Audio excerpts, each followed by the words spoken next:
viral or having millions of subscribers. And so on today's Think Media podcast, I'm going to be sharing with you a conversation that I had with my friend Kathleen. We're going to be talking about the smartphone strategy that lets you start earning within 7 days. We're going to be covering the backwards approach that 99% of creators use that actually repels money, and the simple flip that changes everything. Sean, what would you say are some of the biggest myths or misconceptions that people have about growing a YouTube channel today? Yeah, I think one of the biggest myths about growing a YouTube channel is that you have to have fancy tech. George and Junior are fed up. They weren't planning on having to replace their brakes today, but they went to AutoZone, where a friendly AutoZoner helps them find a deal on the right parts.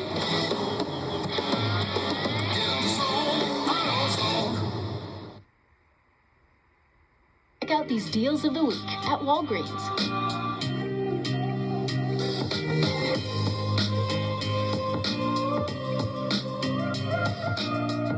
Shop weekly deals at your store or at walgreens.com. That is a myth. You don't need any kind of fancy camera. Maybe YouTube feels like you have to have a higher level of gear, but it's not true. Just your smartphone and creating simple videos can make a big impact on YouTube. I think another myth is that you have to have yourself really put together and maybe be super charismatic and have some level of production value or confidence on camera. I think if you're just a friend, helpful, you show up and talk about, again, different products that answer people's problems and solve problems for them, then people can get value. And then I think the other myth could be that, well, YouTube is too crowded and there's just too many people there. But the answer is it's not too crowded, especially with this community. We teach a couple different frameworks we can cover later, but we talk about answering specific questions, teaching specific skills, and reviewing specific products. And this idea of the same thing we're doing on Amazon, there's a particular way to do it on YouTube when it comes to reviewing specific products is a massive opportunity because people are going to YouTube as a search engine and looking for information about products. So if you just turn on your smartphone and you're helpful and you're just kind of thoughtful about the same thing you do on Amazon, maybe with a little bit longer of a time frame, to answer questions, talk about the pros and cons, talk about how a product can help an individual. People are searching for information about products on YouTube, and there's actually a lot of gaps of products that haven't been covered or comparisons that haven't been created. So the good news is you could start from zero. You don't need a big following. You could start from zero, start creating the right videos optimized in the right way, and actually start getting discovered and getting income through Amazon affiliates. So I think, one of the biggest myths is it's too crowded. You need a fancy camera. You need some high level of charisma, and none of that's true. You just got to start messy, start with a simple system that we'll talk about in this video, and you can start getting traction, YouTube growth and views, and making money. Oh, that's such a relief to hear because I think, I know for me, one of the biggest misconceptions, you need all this fancy equipment and you need superior editing skills. And with the Amazon influencer videos, we kind of do the opposite, right? We use our smartphones and we, don't do a ton of fancy editing. So I think that's a relief, I know for me and for some other people as well, that we don't need to go out and buy a bunch of equipment and, go take classes on how to edit for YouTube. 100%. So we have a really great question here about niching down. Let me just throw this up on the screen here because Doug and Nikki are one of our regulars, and I know Doug and Nikki have been following you, Sean, for 10 years. They told me that the last live stream that I did. They want to know, so how do we effectively niche down for YouTube's algorithm when your subject matter is so wide?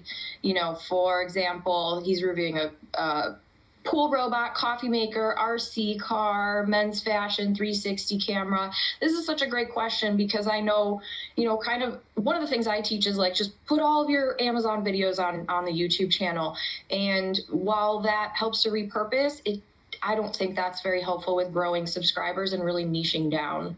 What do you think, Sean? So, there's a couple thoughts here. I think number one, YouTube judges individual pieces of content in 2025. And a lot of social platforms are doing that, really, in a way, all of them. And so there's kind of two parts to this conversation. There's actually this big truth that has emerged in how algorithms work, in that followers don't matter and subscribers don't matter. Let me explain. There's a lot of old channels, mine included. If you've been around for a while, you've grown a subscriber base, but as many subscribers as you have, that's certainly not how many videos, views you're getting. And same thing on Instagram, you might have however many followers you have. It doesn't mean your content is reaching that many people, because what's happening now is it's no longer really social media, it's interest media. And so when someone is interested in something, that is the kind of content that's being recommended to them. So if you start researching coffee makers, then what inevitably happens on YouTube after you maybe search for coffee makers or type in a search or something, then your homepage probably will be filled with other information about coffee makers, and then potentially adjacent topics, maybe other coffee accessories, or they start, kitchen appliances. Because what YouTube is doing is, one of the ways it judges what videos get recommended to you is your previous watch history, what you've consumed and what you've searched for. So if any individual video gets pulled into the YouTube algorithm, you might, and I'm sure y'all have seen, Doug and Nikki, that like a couple of your videos, maybe 20% of your library has gotten a disproportionate amount of more views than your other videos. Some videos break through. And once YouTube maybe really understands that like your coffee maker video is something people love, and a lot of people were searching for that coffee maker video, well, then the individual video can take off. And so there is an opportunity to, if you will, just post diverse content. Some of it breaks out, some of it can get discovered. For years, I have a personal channel that I did a lot of experiments on, and had a lot of success, and made Hi, Aaron. Can you pick up 10 $500 gift cards for the office bonuses and email back the PIN numbers?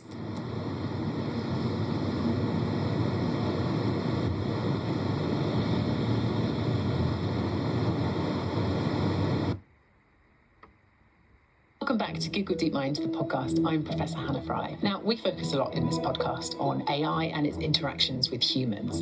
But there is another story that's unfolding, one in which AI could help protect our planet. But with a problem that's this vast, where do you even begin? Drew, thank you so much for joining me. Oh, thanks. It's great to be here. A lot of success and made really good money with affiliate marketing. And I did green juice videos. I actually did a video about CBTL coffee pods, coffee bean tea leaf. I did vlogs at a certain point. And some of the videos, though, that I put out there ranked, meaning they kept getting views for years. And as a result, but the channel was really diverse and covered just a lot of different random things. So big idea number one is it can work.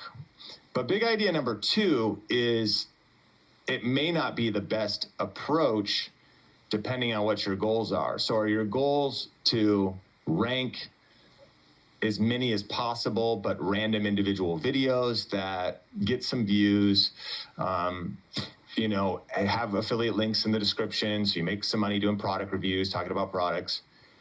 And if that's what the goal is, then great, then having maybe a channel with a lot of different things on it could work. If your goal, though, is to build a brand or a personal brand, you want to be known for something. And the thing is, if you have a channel that's just a bunch of different random products, unless somebody subscribes, here's the one question everyone should answer. It's like, why should people subscribe to your channel? And what would make them want to come back and return to your channel? And a lot of times, the product review experience is problem-based, and someone's not looking for a channel to follow. They're looking for information about an individual product. That's not bad. That's like a search-based mentality. So somebody is looking for a new Insta360 camera. They go to YouTube. They start searching for that product name. Maybe they're comparing a few other camera options. They're not sure which they want to purchase. They somehow find your video. They find it very valuable. They may or may, even if they click subscribe, Their pain point that day was, I'm looking for a camera. They found your video. It was very helpful, answered some of their questions. They click your affiliate link. They purchase the product. You get that commission. They even had a great experience. But from that point on, maybe they're not planning on making any other purchases.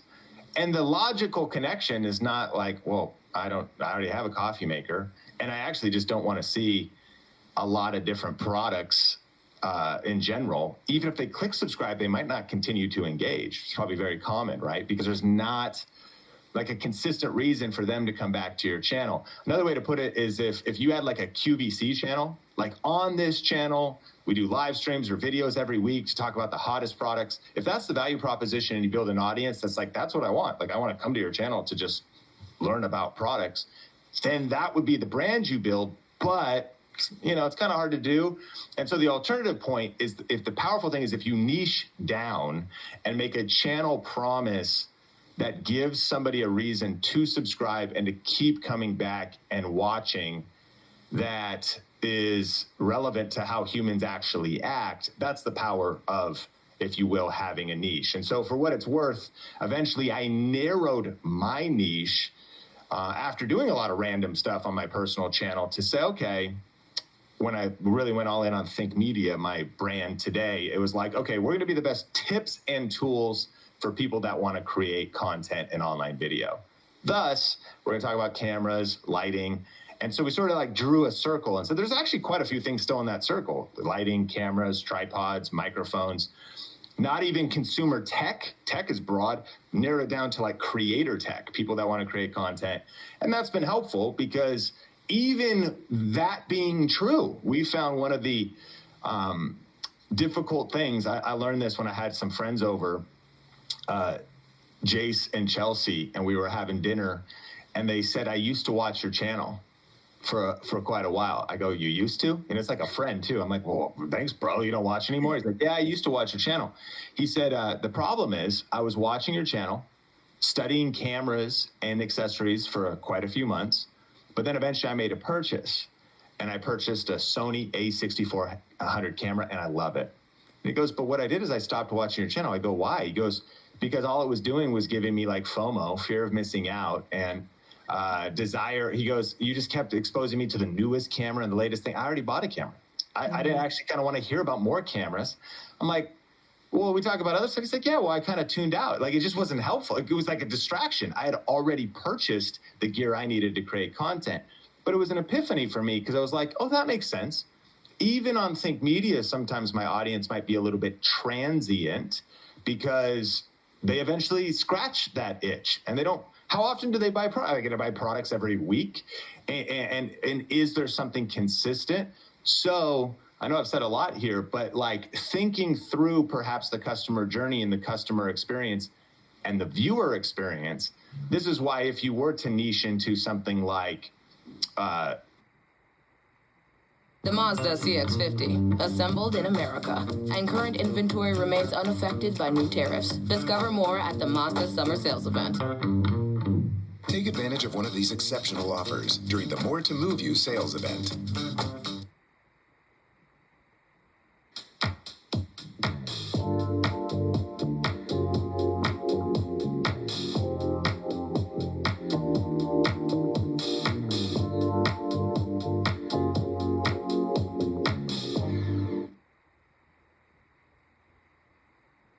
into something like motherhood and parenting, and every week you're doing shopping hauls and grocery hauls, and there's stuff to buy for the kids, and it's the winter season and they're a little sniffly and sick, so you're talking about echinacea, but there's a theme to it. And they're actually, yes, if I follow you on this journey and theme, there is stuff I would buy all the time. Like, my kids are growing. And so there's maybe something that could come along with you on the journey. But even that being true, I think it's just being aware of just being like random, trying to rank videos. Great strategy, random videos, whichever ones pop off, they can make some money. People find them, but they leave. And I might not, some people stick around, but it's not as much audience building. It's more like individual videos. Or can I bring a cohesive theme?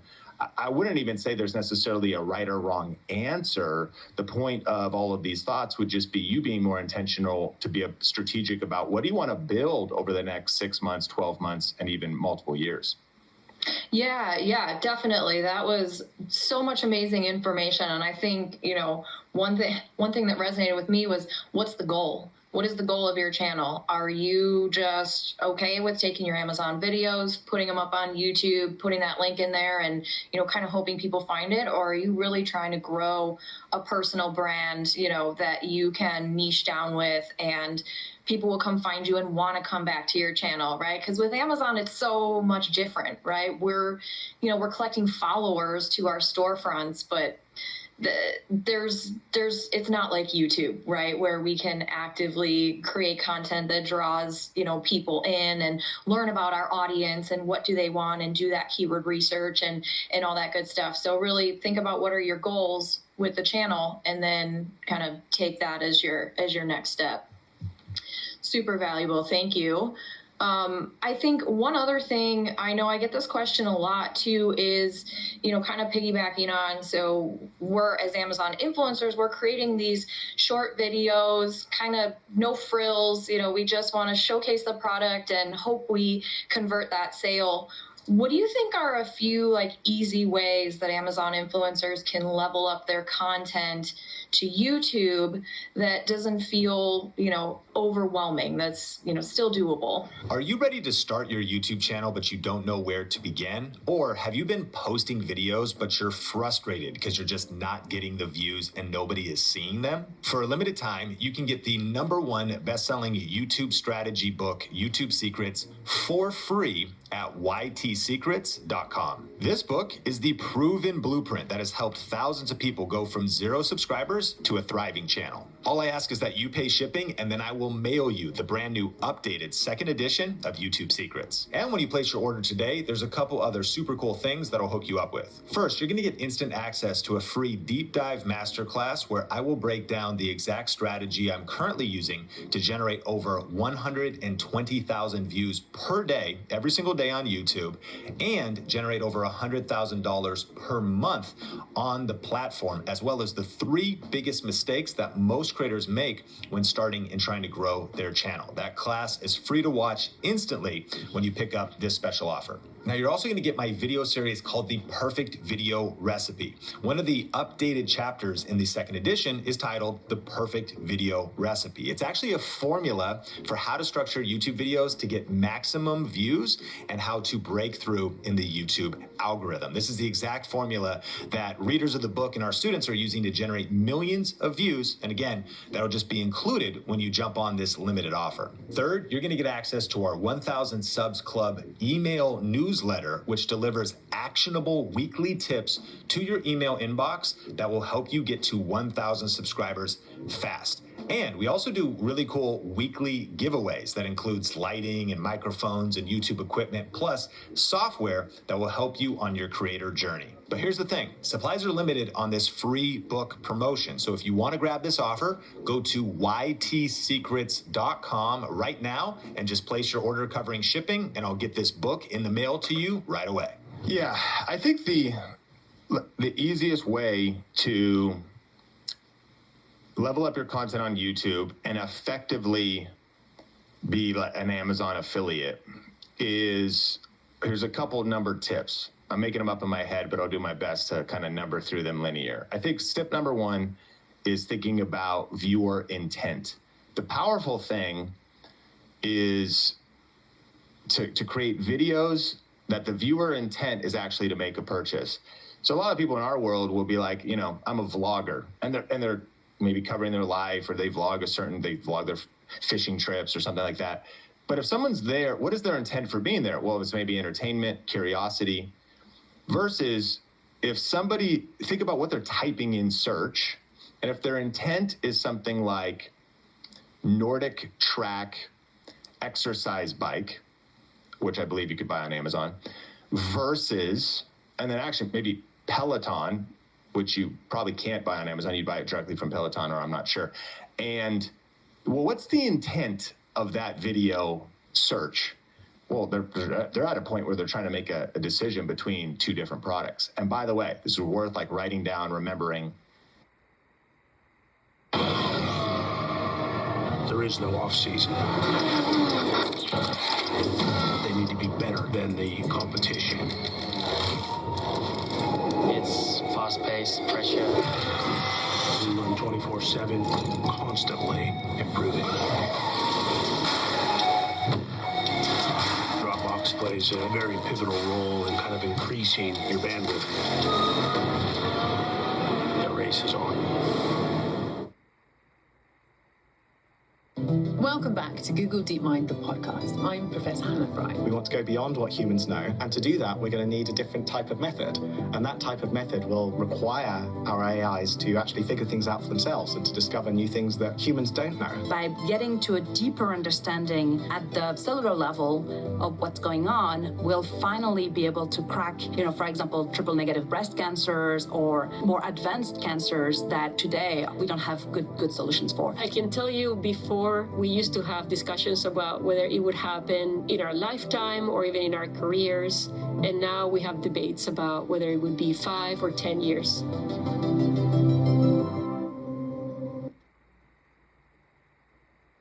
Different products. And by the way, this is worth like writing down, remembering. And this actually, this insinuates you would make new content probably, because your review videos you're posting on Amazon wouldn't work for this because they're going to be individual for the product. But here's what I think probably is one of the most effective YouTube videos for making money with Amazon affiliates: a versus video, AKA a comparison video. Because think about the viewer intent. If you're trying to say, do I get the Nespresso, product name, new version, or do I get a Keurig? What's interesting, and actually if you throw up on screen, I know I'm sharing my screen here. Let's actually go Nespresso. Okay, I'll zoom in here. We have the Nespresso machine versus Keurig versus the Ninja Coffee Maker versus the Breville. A couple things we just have an aha moment here. The YouTube search bar autocomplete is a gold mine for video ideas. So you could type in a product name, you have a Nespresso, and let's say maybe you know exactly what you have. You have the Nespresso Barista versus the Aerosino 4. That is such a specific, now let's search it. Okay, so then here's a simple video. This looks like, look at how it starts. It starts with, not the person's not even on camera, shaky phone kind of, finger pointing at. Now, they have these three products, but depending on what you have from Amazon, let's talk about it. You've got your different products. This whole time, there's no editing in this video. Talk it through the different ones, pros and cons, whatever. Okay, we're learning. And this video has got, here's their Amazon link right here. Little hashtags, commission earned, some description stuff. We go over to their link tree. This is not the way I would do it, but this, I guess, is their way of setting up every Amazon. We have UK, Germany, Canada, Europe, France, and Amazon US. So they've actually used a link tree to link to the different Amazon stores globally. But this video has 394,000 views. Why? Well, globally, how many people, they're searching for the Aerocano 3 versus the Aerocano 4 versus the Barista. And why is this happening and still actually getting 3 views per hour? This hour-long live stream we're doing together, 3 people are going to watch this video that's 5 years old. And the amount of affiliate income this individual, I mean, it's probably off the chart. This is insane, right? Can you imagine 394,000 views? And then we could go down and we see similar videos, another one from the same channel, a different video. This person's got a little bit more of a fancier setup, 139,000 views. But this is the versus strategy. So you could bring the screen down. I think that would be the starting point to really be effective on YouTube, is to say, okay, I'm going to do my research ahead of time. I'm going to think about the video idea, but I want to get in front of the viewer intent. And the powerful thing about a specific product review, but even better, a product comparison, is in marketing, you would call this like, where are you on the sales funnel? And you're deeper in like someone's sales journey. And what that would mean is like, someone's like, you know what? I need a coffee maker.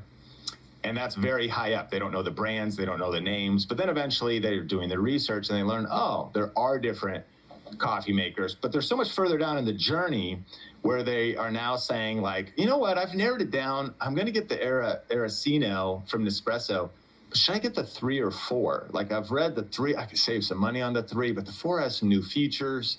Like that's what they're, they're talking to their spouse. They're like, yeah, which one do we get? Well, let me go to YouTube. And they type that in. That's a moment where the individual basically has credit card in hand, ready to make a purchase. Your video brings clarity to just the pros and cons of each of them. You educate the viewer by saying, hey, if you want to check these out, I put links in the description. And thus, you actually get conversions, like sales on Amazon, because of where the intent is, the intent of the video. You're being found because you're tapping into YouTube being a search engine. And, if all goes well, this individual shot a simple video on their smartphone the whole time, no editing, and got 394,000 views for 5 years. The video is still getting views, which is the main thing we teach. Ranking videos. What's a ranked video? A video that you posted 5 years ago that's still getting views today. A video you posted 5 years ago that's still getting 3 views per hour today. That just was a simple video shot on the person's phone that then effectively links to Amazon links and is making you passive income. It's an interesting case study that came up. I didn't even know that was going to be what showed up, when we talked about coffee makers inspired by the last question. But that's like our whole thesis. The power of YouTube is it's the second largest search engine in the world. People are looking for answers to specific questions, and they're looking for reviews of specific products. But the versus strategy is even more powerful than an individual product review because someone now is at that moment of decision. I've done this for years now, 2 different cameras. People are, they're at a point, do I get the Sony camera, a Canon camera, these 2 Sony cameras? And it's one reason why we make over $10,000 a month in Amazon affiliates. We're not doing what you're doing as far as the on-platform content. That's off-platform using YouTube and Amazon affiliates. J.D. Power has ranked Nissan #1 in new vehicle quality among mainstream brands. Get 0% APR for 60 months on Nissan Pathfinder, Nissan Murano, and Nissan Rogue. Now get 0% APR for 60 months on select popular models. Open-faced sandwiches and Avo toasts of the world. Are you seeing this? This is a Smucker's and Jif PB&J, the OG sandwich of all sandwiches, and it wants you to know that yes, it does taste as delish as it looks. Make a PB&J with the OGs.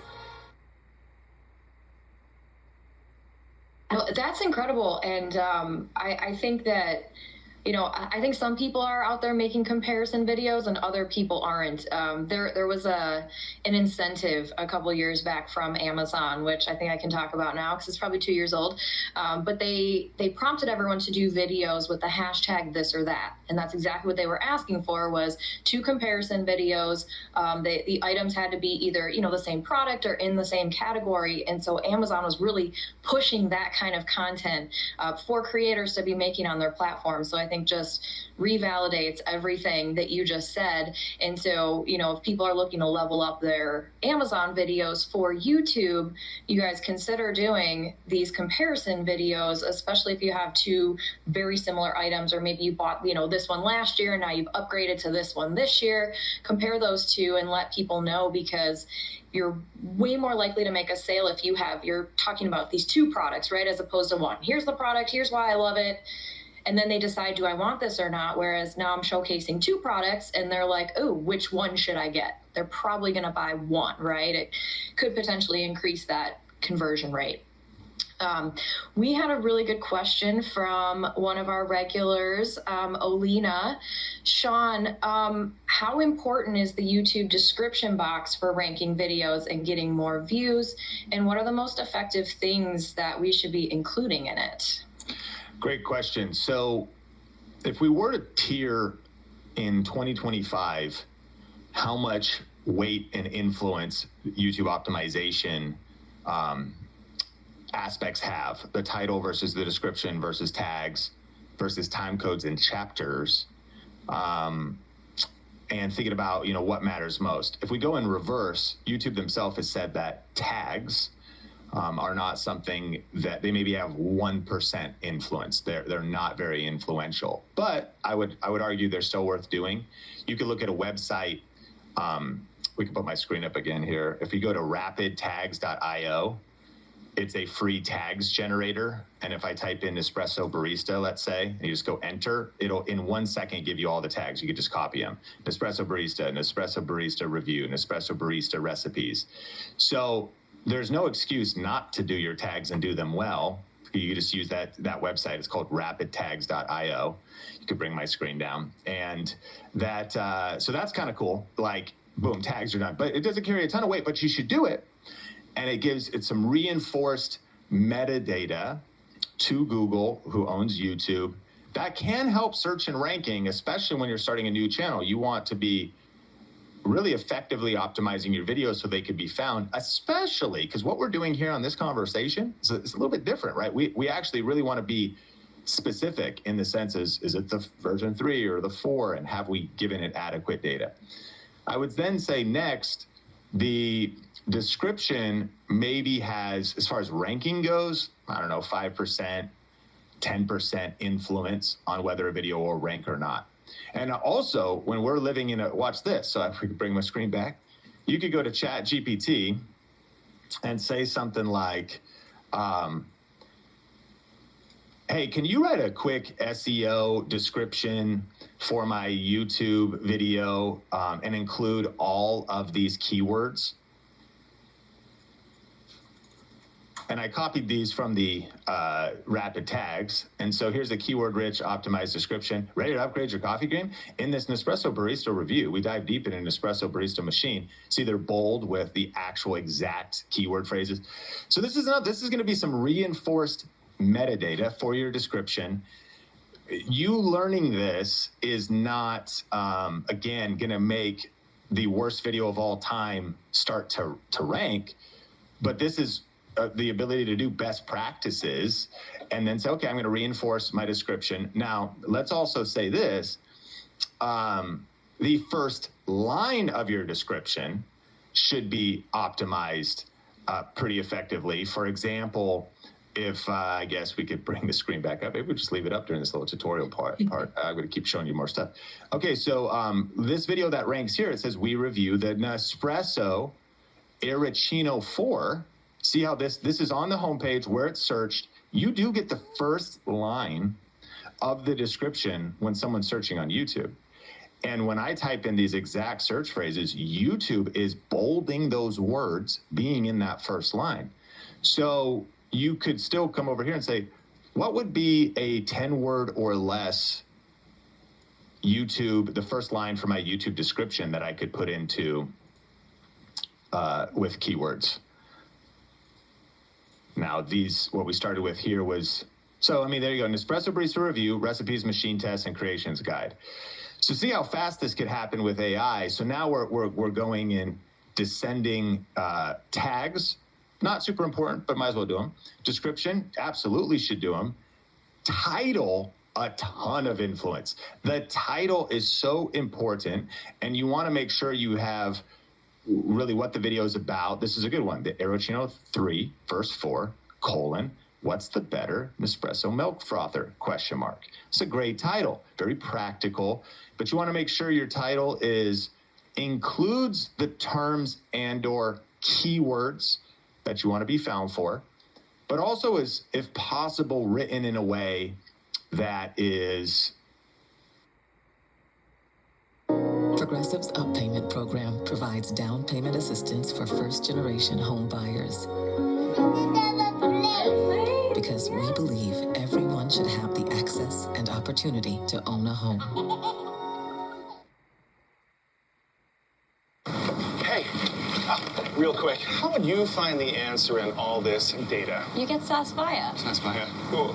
Oh, here we go. The quickest way from a billion points of data to a point of view. SaaSVIA. Is, if possible, written in a way that is clear, speaks to humans. I would say clean. Like sometimes people, you don't need to do this in 2025. You don't need to like repeat the keywords, like Nespresso milk frother 3 parentheses best Nespresso milk froth, and like people like it's kind of like an old keyword stuff type title. You don't need that, but you want to be very thoughtful about how you're crafting your title. We could come over here. What would be 10 title ideas for a product review video about the Nespresso barista that also are written with curiosity in them, and that would make humans want to click? So basically you're saying you want SEO, search engine, and human aspects. So this is kind of interesting. So Nespresso barista review, what they don't tell you. Just putting some drama in it. I tried the Nespresso barista recipe maker. Is it worth it? Is it overhyped? So, okay, now we're having a strong title. And then finally, how important is the description? Well, here's what I would say is the mistake 99% of creators make is you want a clickable link above the fold. Because if you want to effectively earn money with affiliate marketing, you don't want to you want to make sure you actually do your link. You actually have the link there. Include a description, hashtag commissions earned. I suppose that works. Our description we do, that's in basically every video on our channel, is we'll say whether the video is sponsored or not. That's just something we do. We have a call to action in this case to one of our own things, but the video is not sponsored. Some links are affiliate links, which means if you buy something, we'll receive a small commission. And then we've got our links all organized. In this case, we're doing Genius links. And notice these are below the fold, but we actually have a call to action to one of our own things above the fold. So assuming the video is going to lead straight to an affiliate product, you would want to make sure that you've got a link above of the fold. That's not optimization. It's not going to help the video rank. It's going to help you get sales because you've effectively kind of organized your video together. So in summary, title carries the most weight and a significant amount of weight. Then the description is important, and you might as well do best practices. And with rapidtags.io and ChatGPT, you could do that really fast.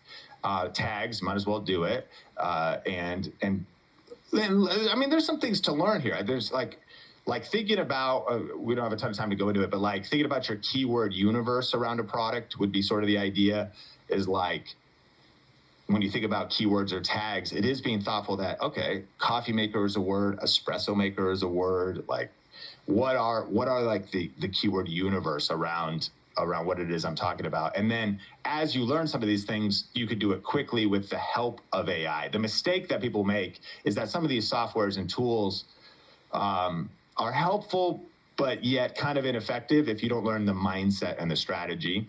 So then lastly would be time codes and chapters can also be a really great thing to optimize your videos with, because they themselves can actually be search engine optimization reinforcement. And so what that means is in your YouTube description, you start with 0:00, the beginning of the video, and you might say, you know, Nespresso Arancino 3 versus 4.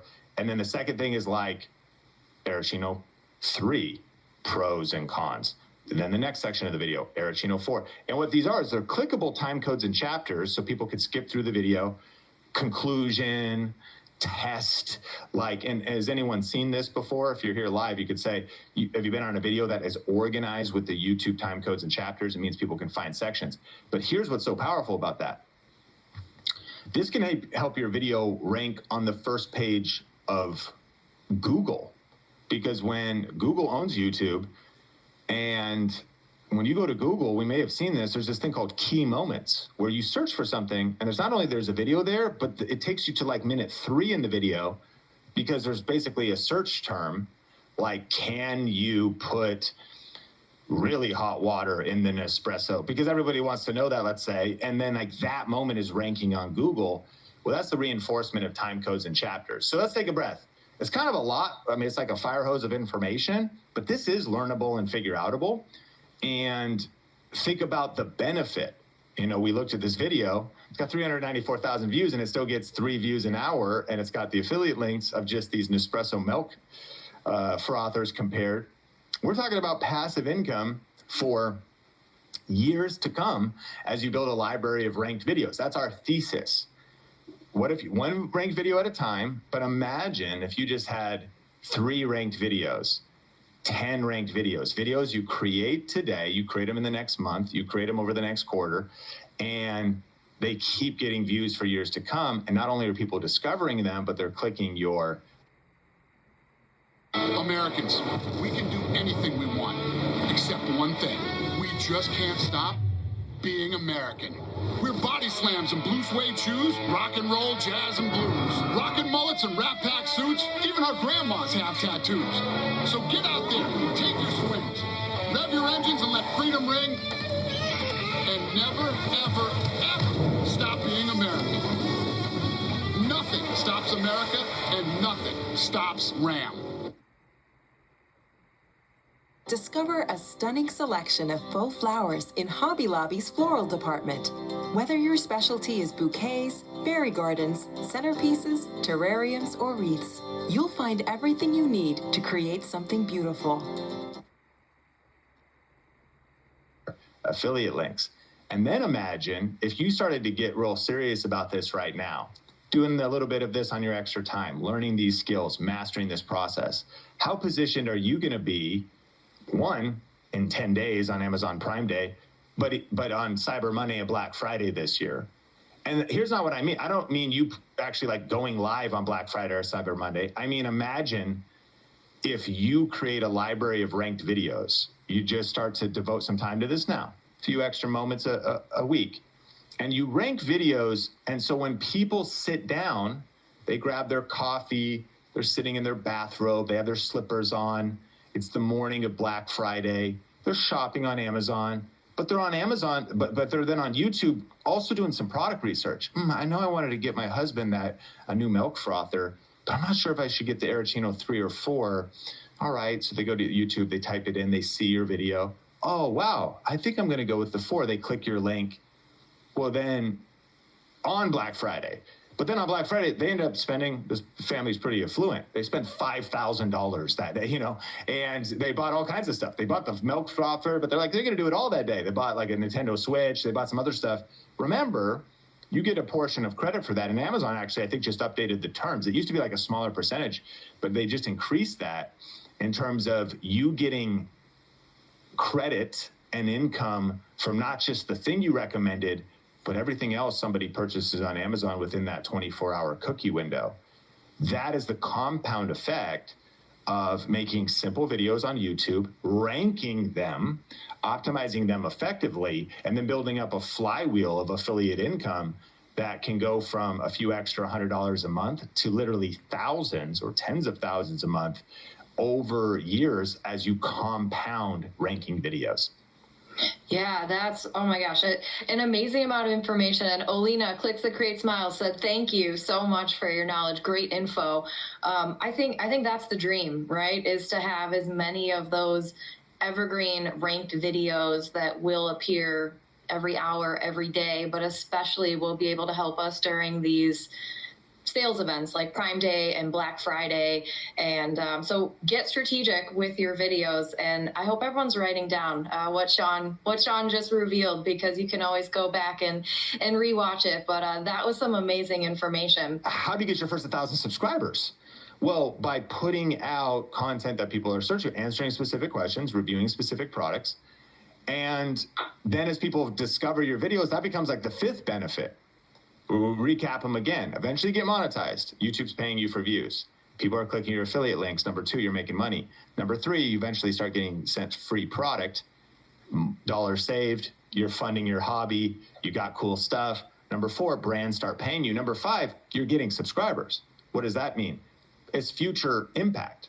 You could call it future income in the sense that now people are subscribed and it's less about finding a specific video, but future videos you post, which is future ad revenue from YouTube if it's topics they're interested in, future things they could learn about, and the extended opportunity of, if you had a golf channel and you talked about golf accessories and golf hats and golf polos and tees and balls and clubs.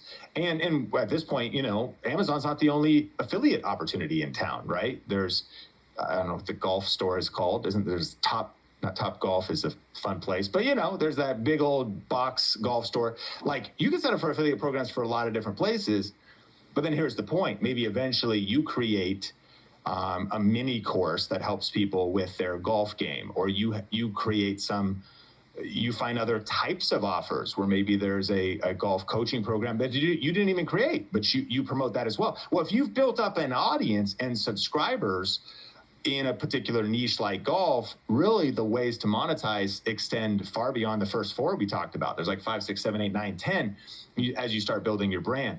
So that was a few rabbit trails around the idea of building subscribers. At the end of the day, the cool thing about subscribers is I think they're a byproduct of the strategic videos you're creating, the intent you're creating, the strategy. You said it so well early on. What's your goal? What's kind of the bigger goal you're going for? Ranking one video around one product or one comparison is a cool target. It's a great way to get started. Mm-hmm. But as we dream together, it's like thinking about, okay, what kind of brand could you build?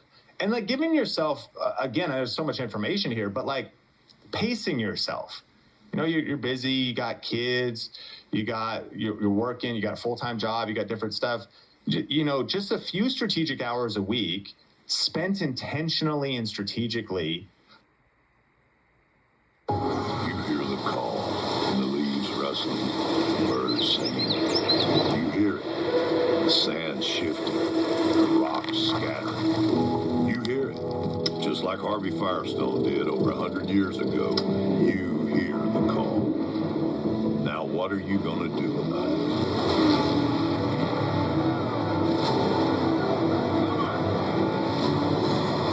Firestone, for those who answer the call of the vagabond. Buy the Baxter bag from WM and take control of your cleanup. It's a dumpster in a bag. You fill it up, we pick it up. Whenever you're ready. The Baxter bag. Buy, fill, gone.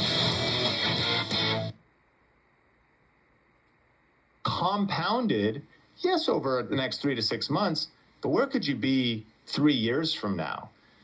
That's the powerful thing about YouTube, is it's really the compound effect, the effect of consistency, of getting kind of 1% better every time you upload a video, of dialing in these details, is what is a few $100 a month side hustle could eventually become a multiple $1,000 earning main thing that allows you to retire your husband, that allows you to, you know, do the travels that you want to do, that lets you go part-time at work, because you're chipping away at it just a few hours a week, and leveraging the fact that, especially when you're ranking videos, you're investing in something today where you create a video today that's still working for you a couple of years from now. Yeah, definitely. Gosh, there are so many takeaways from that. Work smarter, not harder, right? Build your audience, and like, how many different ways can you monetize your channel, your content? There's so many ways past just posting our affiliate links in the description, you know, of all of our YouTube channels. One quick follow-up question I have for you, Sean. What are some of your favorite or some of the best ways to like find those questions that people are asking, that we can, you know, target our videos? Like, how do we know what kind of, you know, espresso machine people are looking for, or what are the biggest questions around, you know, products that people are looking for on Prime Day, maybe? Let's, if you bring up my screen. Sure. So the big concept here is the power of topic validation. Sorry, I need to actually share it first with you. Yes, I don't see it yet. And the best way to do that is going to be the YouTube search bar. So I've got actually your channel pulled up. We go to the YouTube search bar, and I'll kind of freestyle off maybe some of the ideas on here. So you've got, okay, a biometric deadbolt, is it worth it? This is a good title. Lockly Secure Pro Smart Lock, biometric deadbolt, is it worth it? So let's look up biometric. And so here's what we're going to do. We're going to use YouTube autocomplete, and we're going to look at, it starts finishing your sentence for you. And it will start giving us in order of what people are searching for. So when you type in biometric, they're looking for the attendance system, the gun safe, the trigger lock. So here's the first step. We teach 7 steps in our program called Video Reiki Academy. The first step is reverse engineer. The second step is research. So we're talking about research here. And what we want to do on research is we want to validate our ideas. So let's say you have a bunch of stuff in your garage, as we all do. You actually, instead of just saying, you know what, I think I'm going to make a video about my grill. The first step might be to think, okay, what should I do? Do I want to make a video about the Neo chair? Neo chair. Well, we validated that on YouTube, people are searching for it. Great. So then we say, okay, people want an assembly video. Well, this becomes really important. We haven't recorded yet. We actually, and at that point, they already have it. They're looking for a tutorial. Okay, the office chair, the ergonomic office chair, people are looking for the review. Great. So we could go over here and say, comparison of the Neo chair versus the high back mesh chair, 154 views, my impression of the Neo chair. And actually, this reviews a couple things to it. We could get a little traffic with this, but it also reviews that there's actually not a ton. The best way to validate how many views a video can get is searching it then and seeing how many views other people get. And this makes sense. This niche chair, there isn't a ton of necessarily traffic around it. Totally fine. That then brings us to the idea of this.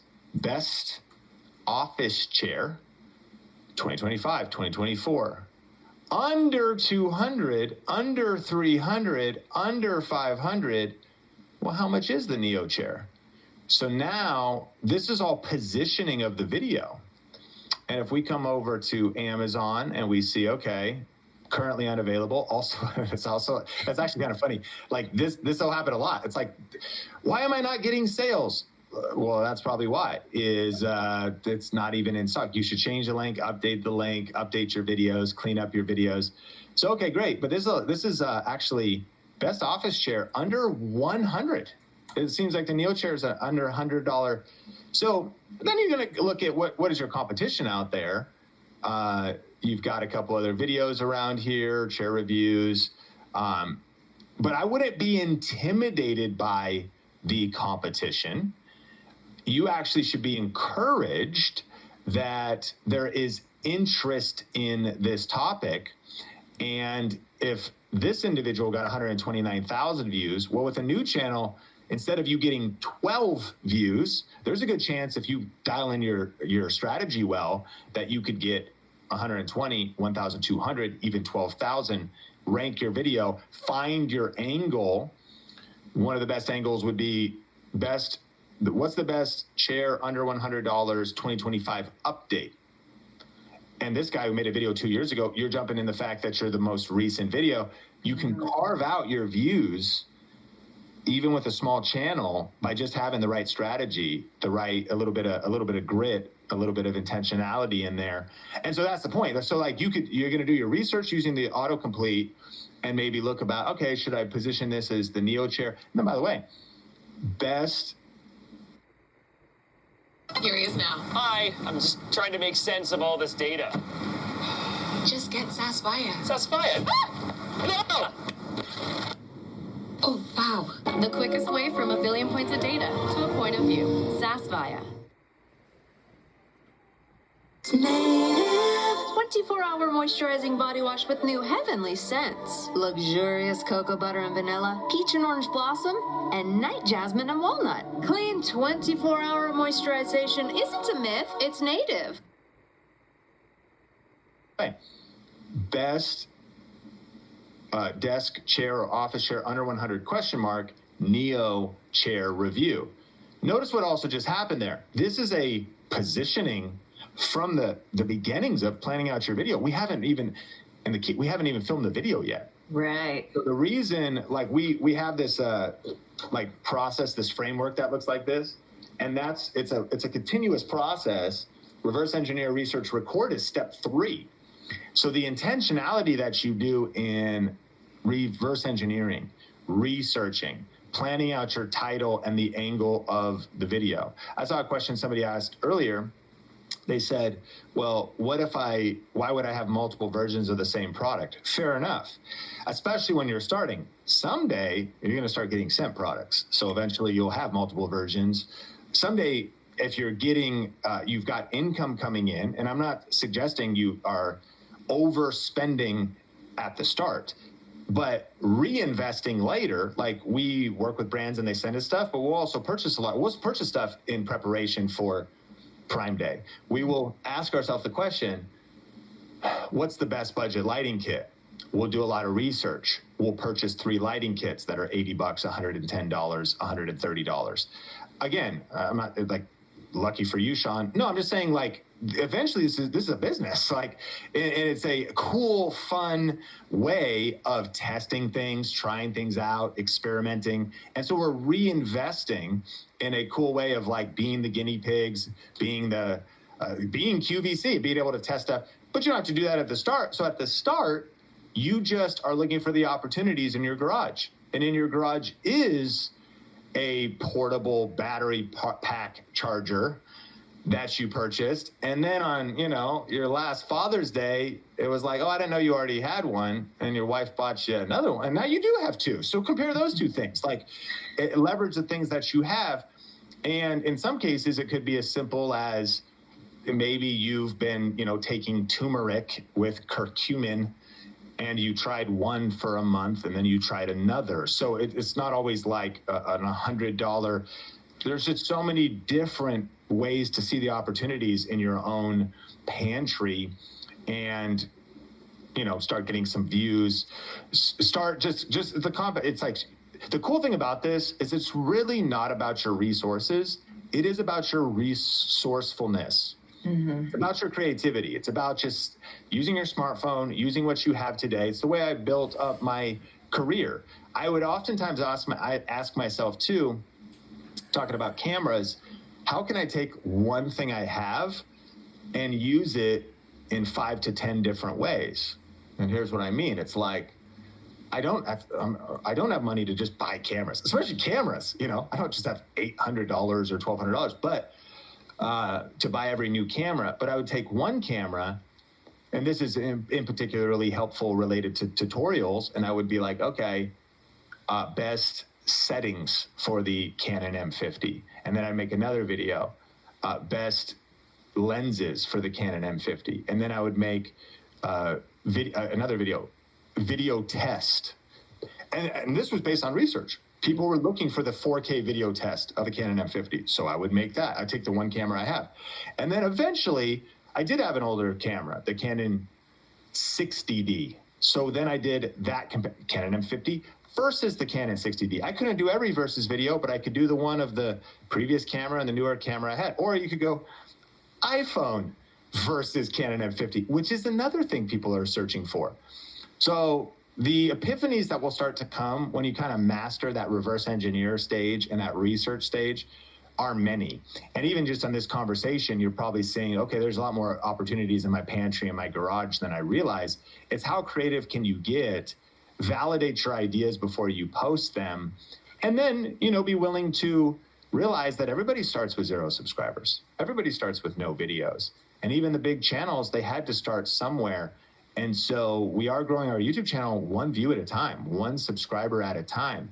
But what's waiting for you on the other side of some courage and commitment and consistency is a lot of opportunity.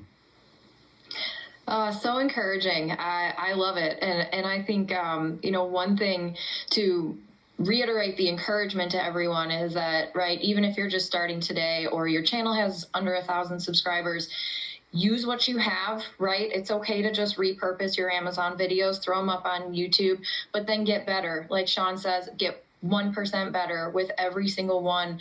And I will say to, kind of, again, be encouraging to people that are like, well, no, I can't go out and just buy whatever I feel like on Amazon to do these comparison videos. One of the reasons that there are many reasons I consistently post on my YouTube channel under the Smart Business Mom name, but Progressive's Up Payment program provides down payment assistance for first-generation home buyers. because we believe everyone should have the access and opportunity to own a home. Your home sweet home just got even sweeter because Hobby Lobby has hundreds of exclusive decor items for every room in your house. Ready to refresh or even redecorate? Shop in store or online at hobbylobby.com. But ever since I've been doing that, I get so many brands that reach out to me now that see that channel, right? And it's not a huge channel, but I will say that lots of brands reach out to me because they've already seen a video that I've done on a product that they have, or a very similar product. I joked in one of the other previous live streams that I now have 3 outdoor patio sets at my house. I actually just gave one away because I keep getting brands that are like, we love your patio set video. And those things are expensive, $500, $600, $700. And so I've gotten quite a few of those for free now because I keep making these videos about patio sets. And so don't be discouraged if you're like, I don't have, 2 espresso machines or 2 patio sets, right? Just keep creating great content, posting it up on Amazon and on YouTube, and be open to opportunity because you never know, what could come of all of that. All right, so we're almost at the top of the hour. That hour went by so incredibly fast. I appreciate everyone's questions and comments. And Sean, as we wrap up, is there any pro tips, any words of advice that you want to give to everyone who needs help with YouTube? How can we continue to grow our channels? How can we continue to monetize them and create the best content, that we can? Yeah, I think, and thanks so much for having me on. It's been fun. And thank everybody for being here. Denise and Scott and Roberts. By the way, Robert said, I bought a light kit with your link. I appreciate it, Robert. Roberts with a Z. Grateful for you. So, I think my biggest thought is don't overthink this. Punch fear in the face, press record.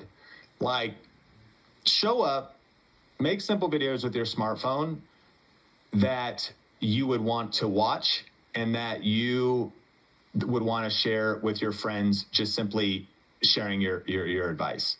Listen, if you've been enjoying this conversation that I've been having with Kathleen, I've got some really cool resources that will help you take things to the next level. First, if you haven't watched my free 1-hour online class on exactly how to do this strategy step by step, it's all about ranking videos, affiliate marketing, really getting to watch over my shoulder exactly how I think about this process so you can start implementing what you've been learning today right now. You can access that for free on demand at thinkmasterclass.com. I'll link that up in the show notes. But if you go to thinkmasterclass.com, just give me your email. I will send you the link to the on-demand class that really talks about this one strategy that we use at Think Media that we've been just using year after year to rank videos and connect them to passive income streams, right? The big idea of this episode. So that's a free class. You can check that out on your own time, and I'll link that up in the show notes. Secondly, one of the reasons why I love hanging out with Kathleen Coble, the person who was interviewing me in this video, is because she has an entirely different way to make money with your smartphone, creating simple online videos and actually uploading those to Amazon.com itself. This is a real thing. You can actually upload on-site videos through the Amazon Influencer Program. She has a whole process of how you can get approved quickly for it.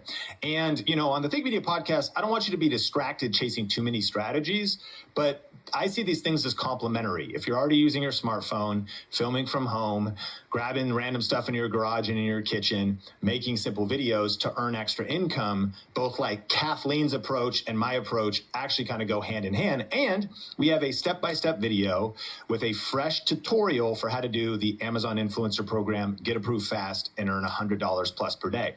So that is a Think Media podcast episode that I will link up in the show notes, so you can watch that one as well. So 2 really cool resources. Check out thinkmasterclass.com.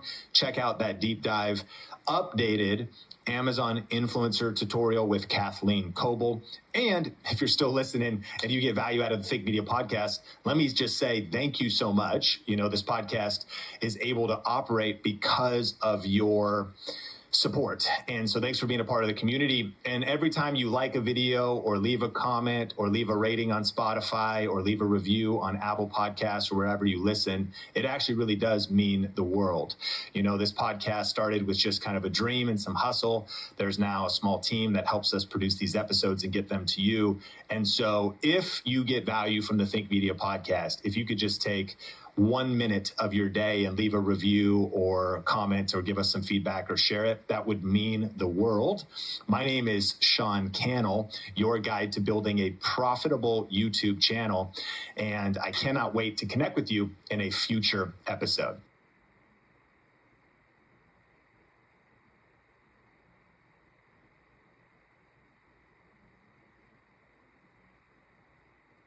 When I was a kid, my dad lost his income. Hard work, public housing, and food stamps moved us into the middle class. So every time Trump hurts working people, I fight back. Raja for Senate, because underdogs fight harder.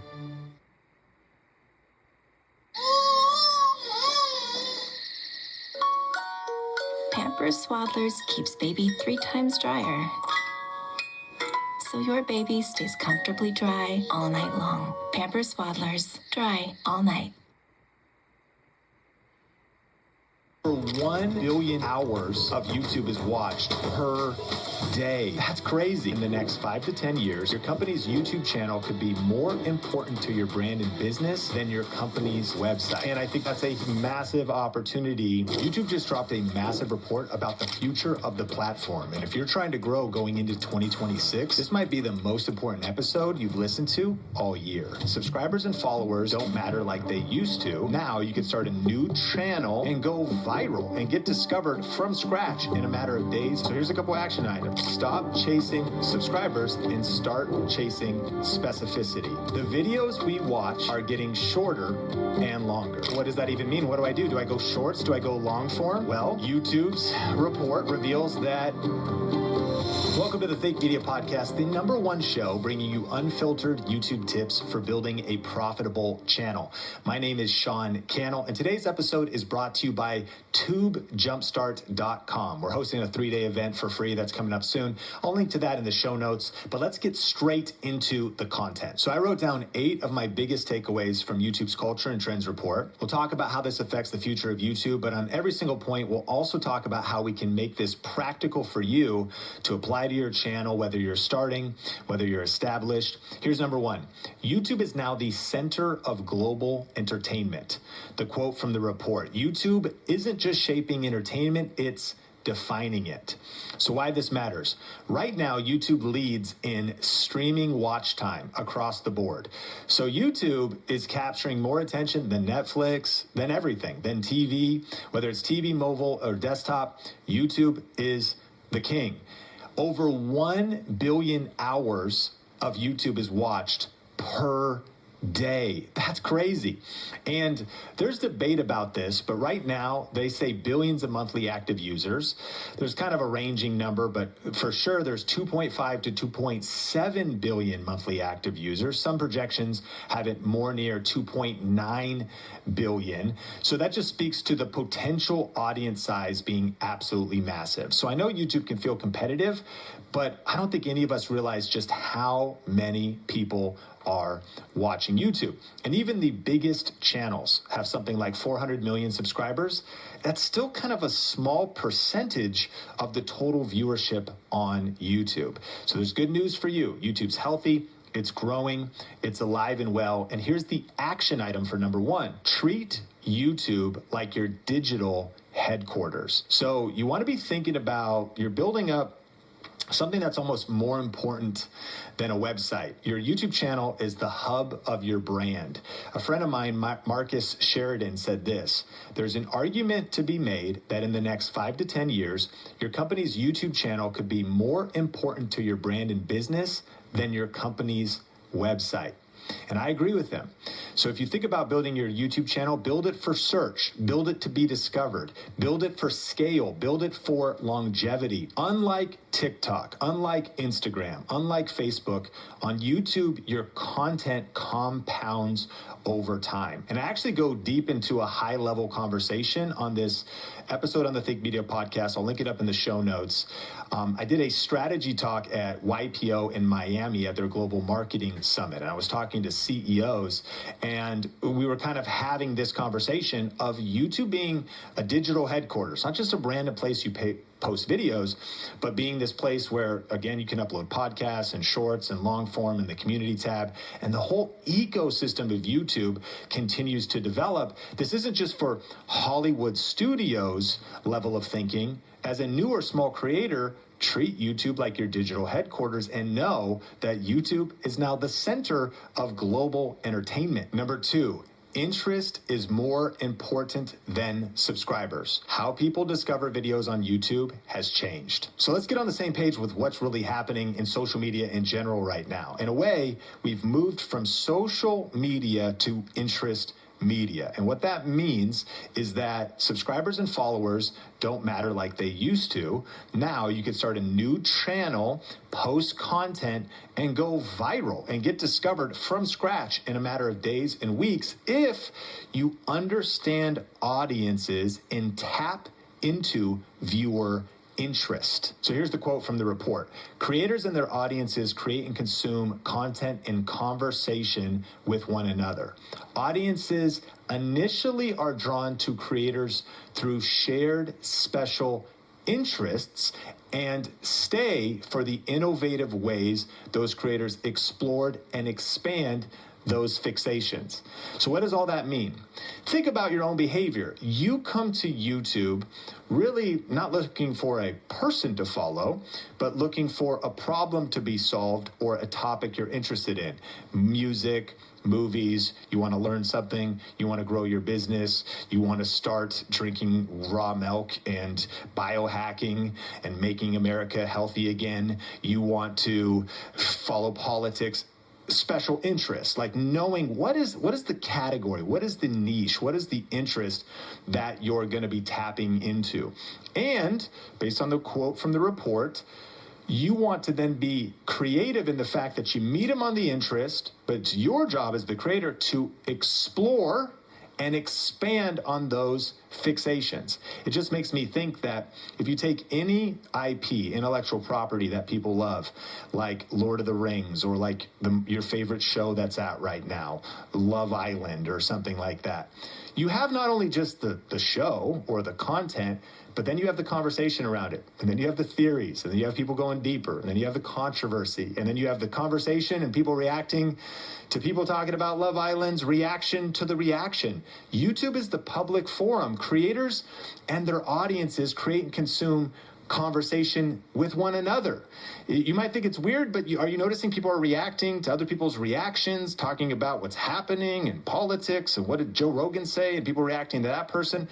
And that might not be relevant for your channel, but I think it's understanding that we're tapping into interests. And the good news is, if you're just starting right now, subscribers don't matter like they used to. And I think the quote of subscribers don't matter anymore, it's kind of been taken to an extreme. It's really more of a mindset. It's understanding that you don't actually need subscribers for a piece of content to go viral, but subscribers are still helpful to, of course, qualify for monetization and to build an audience that is saying, I do want to keep hearing from you. And so that subscribe button is still important, but it's just different than it used to be. And YouTube's algorithm recommends based on interest signals. So you need to know this if you want to grow in the next 6 to 12 months. The YouTube algorithm is looking at viewers' watch history, what they engage with, and topical relevance, not what people are subscribed to. So what are people actually watching right now? What content topics are they clicking on? And those, from a viewer perspective, that interest expressed to the YouTube algorithm is determining what they're shown next. To the degree you understand this and apply this to your next few videos is to the degree that your next few videos could really be your breakout videos. And one of the trends that's noted is audiences are not subscribing as much, they're binging what resonates. That it's much more about consumption than subscription. What people are watching, what they're devoting their time to determines what the algorithm shows them next, whether they're subscribed or not. So here's a couple action items. Stop chasing subscribers and start chasing specificity. Get clear. What topic is this video about? Am I tapping into a trend? The keyword still matters, meaning the phrase, like the search term, Love Island, Lord of the Rings, a particular character, a particular update, a particular trend, or something search-based, which is still very relevant.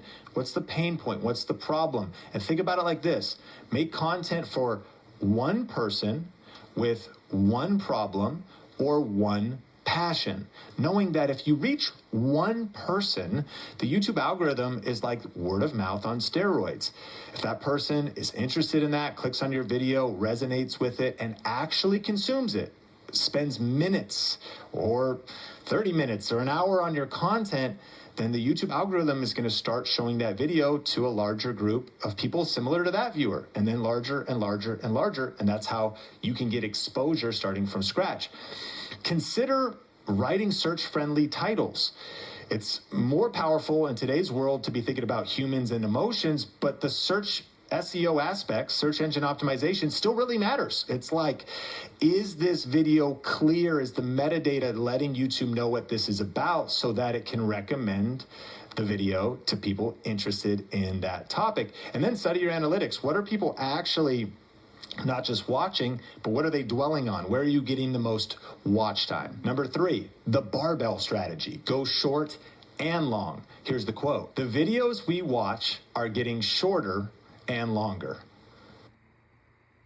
Incoming dishes! Doc! Dawn Power Wash flies through 99% of grease and grime in half the time. Yeah, it absorbs grease 5 times faster. Even replaces multiple cleaning products. Ooh, those suds got game. Dawn Power Wash, the better grease getter.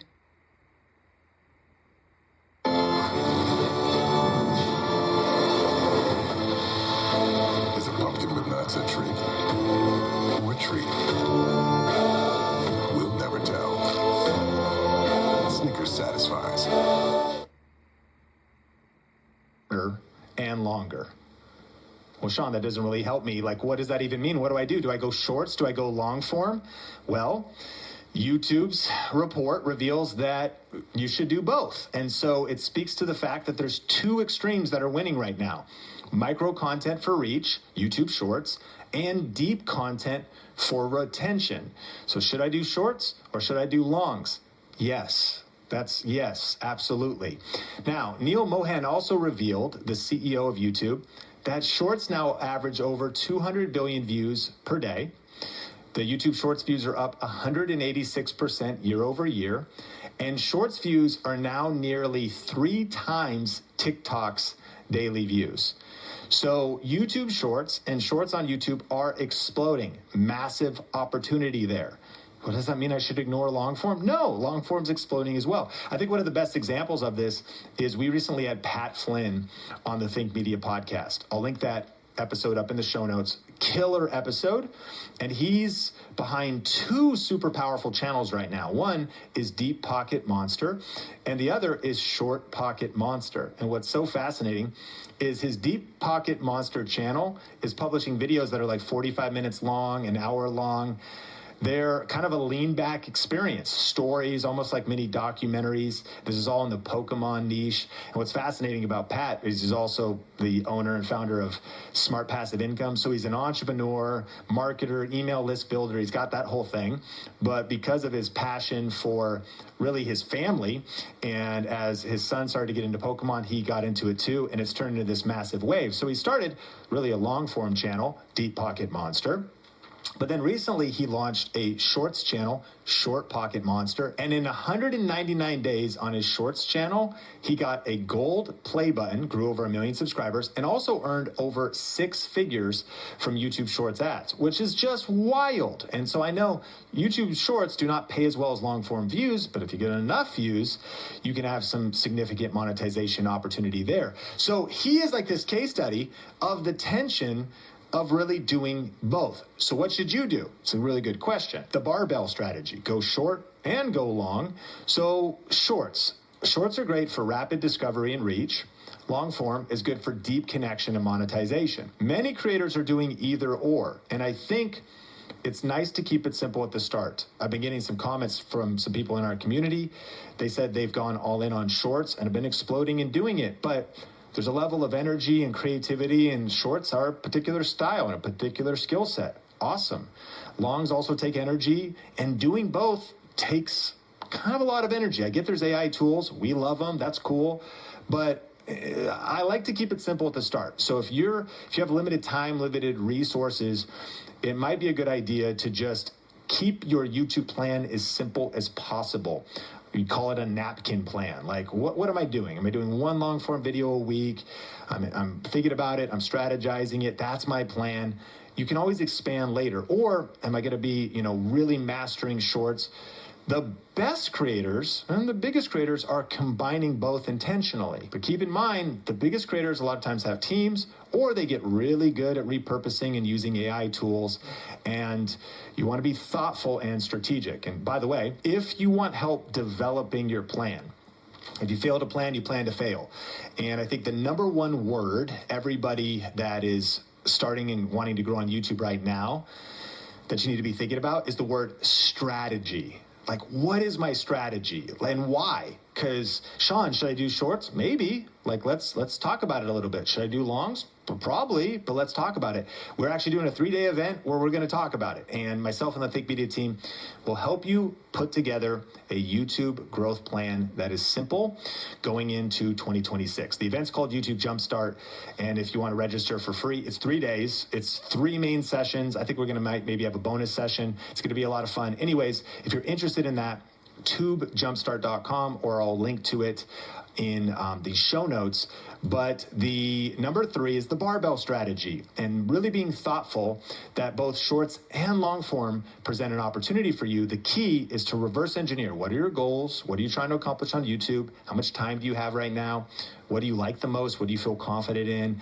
And if you want more help with that, then definitely join our event called YouTube Jumpstart. Number 4, authenticity still wins the intimacy effect. So here's the quote. Viewers are drawn to intimacy, vulnerability, and authenticity. There's 3 good words for thinking about the next YouTube video that you put out. Daily rinse and refresh. Fights order in just 1 wash. Guaranteed. One wash, it smells so clean. Daily rinse and refresh, it's a dream. Dunkin' Refreshers. Get a $3 medium for Dunkin' Rewards members. Intimacy, vulnerability, and authenticity. That comes right out of the Culture and Trends report. So why this matters is polished studio content is being outperformed by relatable, real-life storytelling. And one of the examples they gave was the format of Get Ready With Me. Now, in the beauty space, people previously would maybe sit down, do a tutorial, polished, walk you through it. These videos could do very well. But then there was kind of like a hybrid approach, and people started to do Get Ready With Me. And as they were going through and doing a beauty routine, makeup, they started to share personal story with it. Started to talk about life, spill the tea, talk about topics and different things. They combined two things. And so this idea of the intimacy effect is thinking about, all right, what is it you teach? What kind of content are you sharing on your channel? What problem do you solve? And could you bring into it not just the fact that it's a informational tutorial, but could you pull in a personal story? I think this is insurance for you on YouTube in 2026, meaning what? Insurance from you being replaced by AI, because raw information is available in ChatGPT, but your personality, your stories, your point of view, your experiences, that's not available and cannot be replaced by AI. The intimacy effect cannot be replaced by AI, although some people are debating that. AI is getting a little weird. I know recently a guy was like, I fell in love with ChatGPT and my wife and kids are uncomfortable. Yeah, I'm uncomfortable too, bro. Like, what's happening? But you get it. You probably feel it. So this might seem, for some of us that do education or tutorials, we're like, man, I'm just trying to, just deliver the information. But we need more you in the content. And smart creators are going to be thoughtful about building their personal brand with their points of view, values, stories.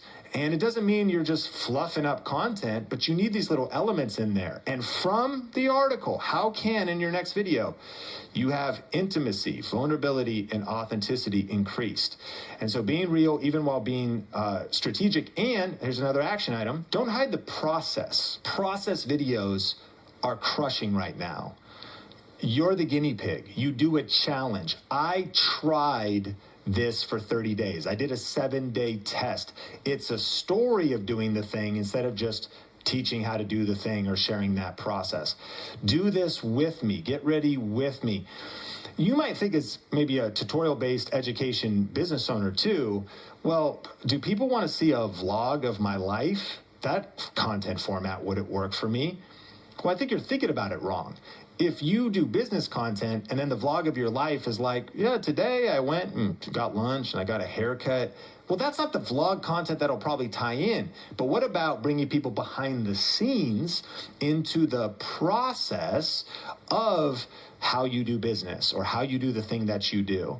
So using storytelling, even in tutorials or business videos, is a big opportunity. Number 5, TV viewership is exploding on YouTube. Here's the quote: more people are watching YouTube on TV. Now, why this matters is YouTube is now being watched like Netflix. It's being watched on big screens, from the couch, often while multitasking with friends or family. And this changes the kind of content that people enjoy and also how they engage with it. So YouTube has dominated TV watch time since early 2023 per Nielsen reporting. So YouTube has been dominating TV for a while now. So here's a couple action items for this. 1, consider making longer content. I'm a huge fan of longer content. It just means people are spending more time on the platform. And if people spend more time on the platform watching your videos, YouTube will love you because that's what they value. Top time on platform. And you're not just fluffing up your content, because if you do that, people will jump off. But what could be more developed, longer content that's more like a show? Video podcast, documentaries, story-driven content, video essays, tutorials. If your video adds value over time, don't artificially cut it short. And so be thinking 15 minutes, 30 minutes, 60 minutes of content that has depth, that has a reason to be that long. You're typing into thinking about the sections of the video, time codes, chapters, designed for lean back viewing. Now, you might be there. For me, I like to, when I get off a work day or whatever, I sit on the couch or in bed and watch YouTube. And sometimes I actually do this thing called a PEMF mat, and I do 30-minute sessions. And I want to click start on a YouTube video. I want to click play. And I want to find a video that I can just let play for that whole time. I don't really want to reach over and have to change it. So I'm being selective. I truly am leaning back. I'm like laying down and being shocked by a pulse electromagnetic field. And that's just a weird biohacking thing that I'm into. But consider lean back viewing, because what are viewers doing? They're cooking, they're cleaning, they're co-viewing. They're not necessarily sitting at a desk. Now, this does not invalidate mobile or desktop viewership, but TV is exploding. You might be like me, where you also maybe turn on YouTube while you're doing chores, while you're cooking. This is a very real thing. Now, here's another big action item. Think about TV-friendly playlists, but I don't know how effective playlists are. I like compilations a lot better. Think about repurposing your videos into compilations. For time's sake, we should maybe cover that in another video. And if you watch the YouTube version of the podcast, let me know if you want to know more about that. We call them content marathons. I think there's a lot of strategy around compilations. But the big idea is that you could stitch together videos that already exist in your library into longer videos. The short story in the kids niche is, by the way, if you have kids and you put them on YouTube Kids, you know this to be true. It's like 2 hours of Peppa Pig. It's 2 hours of Blippi. It's 2 hours of Paw Patrol. And what is it? It's just a bunch of episodes stitched together. Well, that same mentalities can be true for adults. There's different ways of perhaps taking different videos you've done, and you're maybe not just slamming them together with no strategy. You're just thinking about, can I stitch this together in what's called a content marathon? If you want more on that and you're able to comment, then let me know. But the big idea is repurpose long content into TV-friendly playlists or, again, compilations. 1 hour videos, 2 hour videos, for real. And consider building a weekly show, because TV viewership ties into the known concept of a TV show. It's regular, it's episodic. This podcast is an ongoing show. It's a video podcast. We upload twice a week, typically Tuesdays and Thursdays, or whenever the video is done and ready. Life gets real. And so people begin to build rhythms and habits, plus more consistency for you, just gives you more at-bats. And there could also be something that is maybe a show you haven't launched yet. What kind of content could you create that's episodic? We coach a lot of creators at Think Media, and sometimes we can be so fixed in our thinking and in our mindsets, and we become fixed when we say, but the videos I make take, a whole week to make and sometimes longer, and that's what it is. So how could I possibly do more content? Think differently. Perhaps launch a different show of a different format that's more sustainable, that's more repeatable. It doesn't have to replace your other thing, but there's a way to do it. It might need to be more simple or different, but this is why we're thinking strategically as we review this culture and trends report. And lastly, on this point, think visual flow. We had a discussion in our company Slack channel where we started screenshotting, and we were looking at all these tests they were doing on the YouTube homepage. And they were doing it was like, whoa, it looks different. And titles were smaller, thumbnails were bigger. And this was probably, it doesn't mean that's what you're going to see right now, because I think YouTube's always testing different looks. But here's where we see the trend going. Your experience when you log into Netflix and what that looks like and feels like, and that user experience and user interface is probably what YouTube's going to look like. The homepage of YouTube was bigger thumbnails, interesting, strategically thinking about how would that influence your thumbnail design, was organization of videos, what's standing out. And so be thinking visual flow and be a consumer of YouTube. Like, try YouTube on different surfaces if you don't do that. Of course, the greatest homework of all time, Sean, my YouTube coach, told me to watch more YouTube, honey. I'm just doing my homework tonight. I'm busy. I'm doing my homework. What are you doing? I'm watching YouTube. But meaning, watch YouTube on your desktop. Get familiar with the interface. Update your YouTube app. Really click through, experience it. Watch YouTube on your TV. Figure out that experience. And you're watching it as a viewer, but letting that experience inform the wisdom and perspective you have as a creator, because it really will. Keep drinks cold with new stainless steel gear from Gatorade. Gear up with Gatorade. I see other underdogs hurt by a rigged system, I fight back. Congressman Raja Krishnamurthy Speaking out against terrorists and putting an end to bullying. And as your senator, I'll take on the biggest bully of them all. I'm Raja Krishnamurthy, but you can just call me Raja.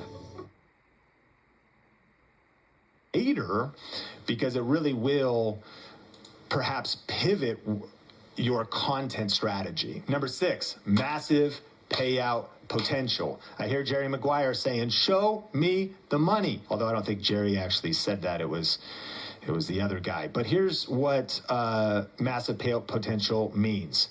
The quote from the report says the YouTube Partner Program paid out more than $70 billion to creators from 2021 to 2023.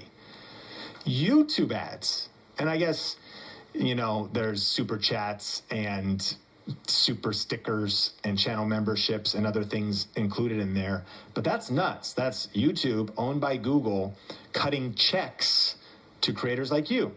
Well, Sean, I'm not monetized yet. Well, that's what you're here for. That's why it's a good idea to hit subscribe on the Think Media podcast, because we get you monetized.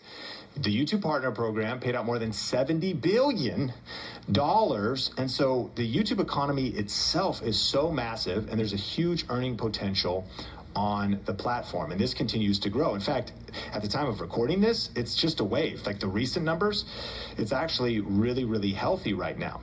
And YouTube isn't just a creative outlet or a hobby outlet. It's a financially viable business. And YouTube doesn't just support massive creators, but also micro niche creators that are generating real revenue through all these different ways that YouTube is supplying creators. Of course, YouTube ads is the main one, but YouTube has incorporated shopping, which would be affiliate marketing, merch and merch shelves, channel memberships, and they have whole teams devoted to this. So the future is bright for making money on YouTube. A couple action items. Create quality content and get monetized as soon as possible. Sean, no duh. That's like literally why I'm here. Yeah, I feel you, but like, I hope that this episode lights a fire to just be that much more strategic, to be thinking about, okay, I'm really going to focus on interest. I'm going to create quality content. I'm going to improve my game. I'm going to get to those 1,000 subscribers and 4,000 hours of watch time. I'm going to unlock this monetization potential, but also, and this is our main message at Think Media, diversify your income streams. Because you don't even need to be monetized to start making serious money on YouTube. One of our students in our Video Reiki Academy program, Jen DeVore Richter, sent us an email when she was at 546 subscribers. So her channel was not monetized. And she sent us an email and she said, I just had my best week ever. I earned $11,000. Now, how'd she do it? Well, to be clear, she had created her own products and services. But that's how modern YouTube creators that are succeeding are thinking. They're thinking about taking their power back from the platform and saying YouTube is a chance to reach the right people, even just a handful of them, and then have the right monetization strategy. And there's so many different things you could do. Of course, you can do affiliate marketing from day one, even before you're monetized on YouTube. And there's a lot of other opportunities. In fact, on the third day of YouTube Jumpstart, we're going super deep into all of the newest and best ways to make money on YouTube, how to actually do it. We're gonna be talking about the creator economy math, how to make big money if you have a small channel. So again, that's another one of the topics we'll be covering on the 3-day online event that's coming up soon. Number 7, podcasts and hybrid formats are growing. We're talking about 8 of the biggest takeaways from the Creator and Trends report. Here's the quote. YouTube has over 1 billion monthly active podcast users. Now, I don't know if they mean YouTube music podcast consumers, because let's break it down. If you want to start a video podcast, that is what this very show is. What's the difference of it being a podcast? Well, on the one hand, not much, because you upload a YouTube video, and if you're on YouTube consuming this, it's a YouTube video. But the difference is you check a box. You add it to a playlist that has this box checked that says, hey, this is a podcast. In doing so, you upload your podcast art, and that episode is distributed to YouTube Music. So then I would imagine that YouTube could track that being 1 billion users, whether on YouTube Music or on YouTube Direct, the video version, maybe being just played in the background. Maybe you have YouTube Premium and you lock your screen like I do and listen to podcasts all day long in their video format, but you're just listening to the audio. the punchline is YouTube would know that those are podcasts because of the way you've uploaded them and optimized them and organized them. And it's got 1 billion monthly active users. It has been a fact for a while that YouTube is a bigger podcast platform than Apple and then Spotify. And of course, there's competitors, but then here's what's cool, is if you start a video podcast, optimize it properly, tap into the YouTube side of it, you then extract the audio, which we do out of this episode, and upload it to Apple and Spotify and Google Play and the other 15 places that I don't even know who listens to it there, but shout out if that's where you're listening to the Think Media podcast. Love and respect if you're on like SoundCloud or somewhere else. Progressive's Up Payment program provides down payment assistance for first-generation home buyers. Because we believe everyone should have the access and opportunity to own a home. A diaper this leak-free sets them free. Only Pampers Cruisers 360 have a 360 stretchy waistband for up to 100% leak-proof fit on every wild child. Pampers Cruisers 360, now at the new low price. Respect if you're on like SoundCloud or somewhere else. So why does this matter? Well, viewers use YouTube like Spotify. They watch, but they also listen passively while cooking and working out. And that's true even if it's not, quote unquote, a podcast. Many videos that are maybe educational, I will turn on and listen to, not just watch. Here's a couple action items. Start a video podcast. Even if it's solo episodes. This is a pretty cool case study. Like right now, I am talking in my home office to my camera by myself with my, we call it a battle station at Think Media. You know, I got my microphone and my lights on and whatnot, but some of you are on Apple or Spotify right now, and I'm in your ears, and I'm super pumped. If you're working out, go one more. Let's do another set. Let's do another rep today. You can push it a little further. If you're, you're doing chores, so it doesn't have to be in the interview show. There's a lot of different ways you could do it. You could do solo rounds. You could do interviews. You could get creative with it. You could invest in researching the different types of podcasts out there and how people are getting creative. They don't have to always be hour-long episodes or 3-hour episodes like a lot of podcasts these days, but they could be really short. They could have maybe some musical elements or different segments. You could get creative, but I am just a huge fan. The podcast opportunities are extensive, and video podcasting, in my opinion, is the only way to do it. Turn a camera on. Don't just do audio. And it's the ultimate format because you can then clip it for shorts. It's the most practical, I don't want to say easy, but simple way to do the barbell strategy that we already talked about, because your long form episodes logically get cut into shorts that can lead back to the long form episodes. So clip it for shorts, gives you other searchable and potential viral clips that could pop off on YouTube Shorts and then link back to the episode, but also be strategic.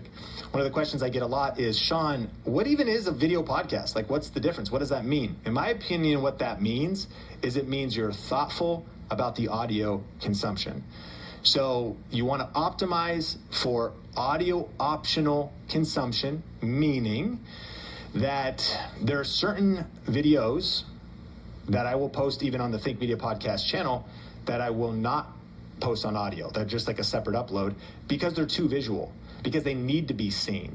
And my hopes is if you listen to the audio version of this podcast, you probably understand. It's like, okay, Sean's talking to me, there's structure to the content. Even if there's titles or something on the video version, it is optimized for audio. And so a video podcast is an audio podcast that you turn the camera on. That might be my simple way of saying it, and I think that's a massive opportunity in 2026 and beyond. And so before we get to number 8 and land the plane, I do want to thank you for being a listener of the Think Media podcast. And if you love episodes like this, like, rate, share, subscribe wherever you watch or listen. And then also, if you want to start or grow a YouTube channel this year, or you feel stuck, I do want to invite you to join me and the Think Media team for our 3-day online event called YouTube Jumpstart. We're going to be talking about the best way to get views right now, the best way to grow and get subscribers, how to make money. We're going to be sharing some of the latest stuff that we're doing at Think Media. It's going to be a great kick in the pants, but more than anything, it's going to help you bring some clarity to the chaos. Develop a real strategy. Put a plan together so that you're not just making random content or just hoping a video breaks out, but you have a real step-by-step structure to the way forward for growing your influence on YouTube going into 2026. And so that's coming up soon. And tubejumpstart.com is the URL if you want to register for free, or you can check out the show notes wherever you watch or listen to be a part of that event that's coming up soon. So we've got to cover the last big takeaway from YouTube's 20th anniversary Culture and Trends report, which is wild that YouTube just celebrated 20 years. I started YouTube in 2007 doing a 10-part video blog series for the pastor of my small church in Marysville, Washington, an hour north of Seattle. Been a crazy journey. And so I wasn't quite there on YouTube in 2005, but for me personally, I've been on YouTube for 18 years. YouTube just celebrated 20 years. And what's wild is future is bright. The horizon of YouTube looks incredible. And I'll link to this report in the show notes if you want to review it yourself.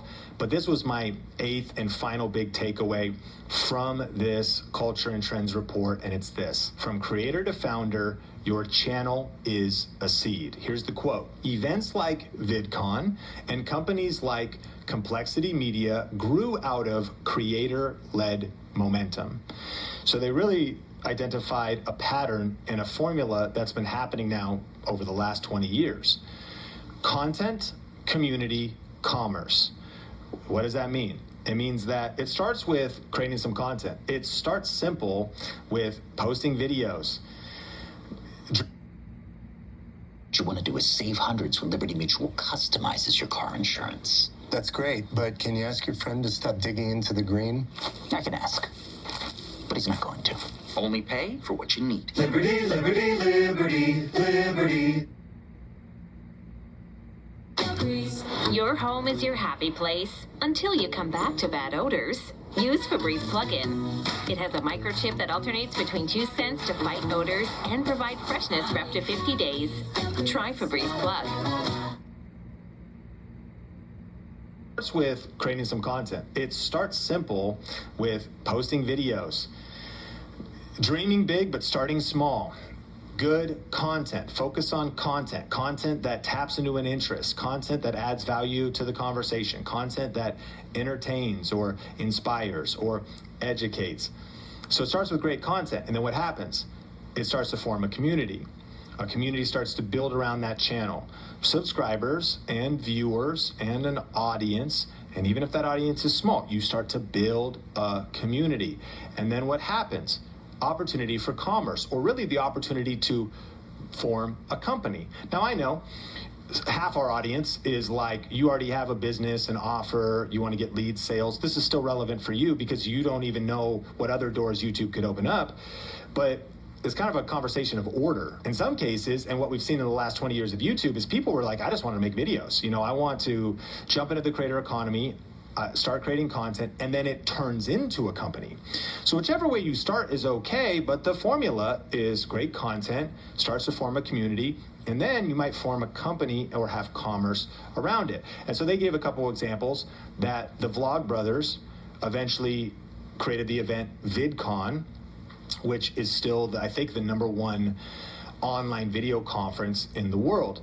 Smosh created a media brand. Lonely Girl 15 created scripted fiction. Mr. Beast eventually built Feastables chocolate bars and Mr. Beast Burger.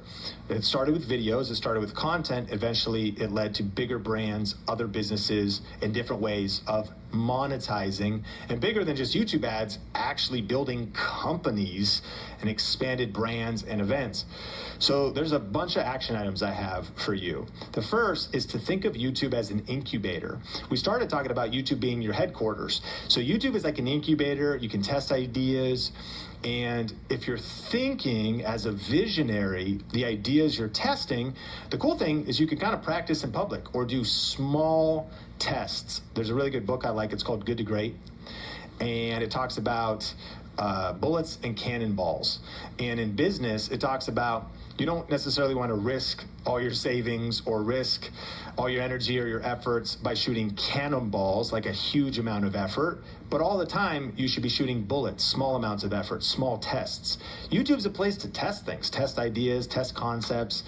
You know, your community tab, would you like this or that? If you were going to do merch, you'd be like, would you buy this? Yes or no? No. Okay, cool. I'm glad I didn't make it. You know, it's an incubator. And your next upload isn't just a video, it's a brick in a future you can't see yet. Final big thoughts, and this might be the most important part of the whole conversation. Number one, start small, but don't think small. I've learned that sometimes growing up in a small town, that your small town can make you small-minded. I've learned being a business owner and having a small business that sometimes your small business can make you small-minded. But I'm inviting you to think big in small places. To start small, but don't think small. So respect your beginnings. You might be filming in a bedroom. You might be filming during your lunch break. You're filming in your car. It might be like very difficult to dream big, but I think that's important. You know, there's even a Bible verse that says, do not despise small beginnings. It kind of means like, do not disrespect small beginnings. That's a blessed place to be, at that place where you're in the grind. You're just starting. You got a smartphone and an idea. You're just experimenting. It's an important season. Respect that season because everybody starts at zero. Everybody started somewhere. And the mindset when you're starting small is you're not just a creator, you're a founder in disguise. One of our big missions is to help creators think like business owners. Like Jay-Z said, I'm not a businessman, I am a businessman. There's two different creator mindsets, the I'm just a creator or the I'm a media company. And even as a solo operator, you're building a media company if you're publishing media. Oh, we're a publishing house. We're doing a podcast, we're chopping up short form, and who's helping you? Oh, it's just me and AI. Like, we're just like a founder mentality. You're building a platform, you're building a brand, you're building a business. And let's dream big. Like, second thought, ask yourself, if this channel grew, what could it become? Could it become a brand? Could it become a book? Could it become a studio? Could you start building the creative culture in your small town? Could you start rallying other innovators and entrepreneurs and creators and artists and musicians? Could your YouTube channel be a hub or a brand or a movement? You can be the spark for that. Your YouTube channel could be the spark for that. This is not the kind of thing that happens overnight, but it takes someone to capture a vision. It takes someone to start seeing further into the future. And it takes someone that sees into the future, but then applies the grit it takes to the present to do the work. And vision gives your uploads meaning. What is the vision for your channel? What is the dream for your channel? What is the mission for your channel?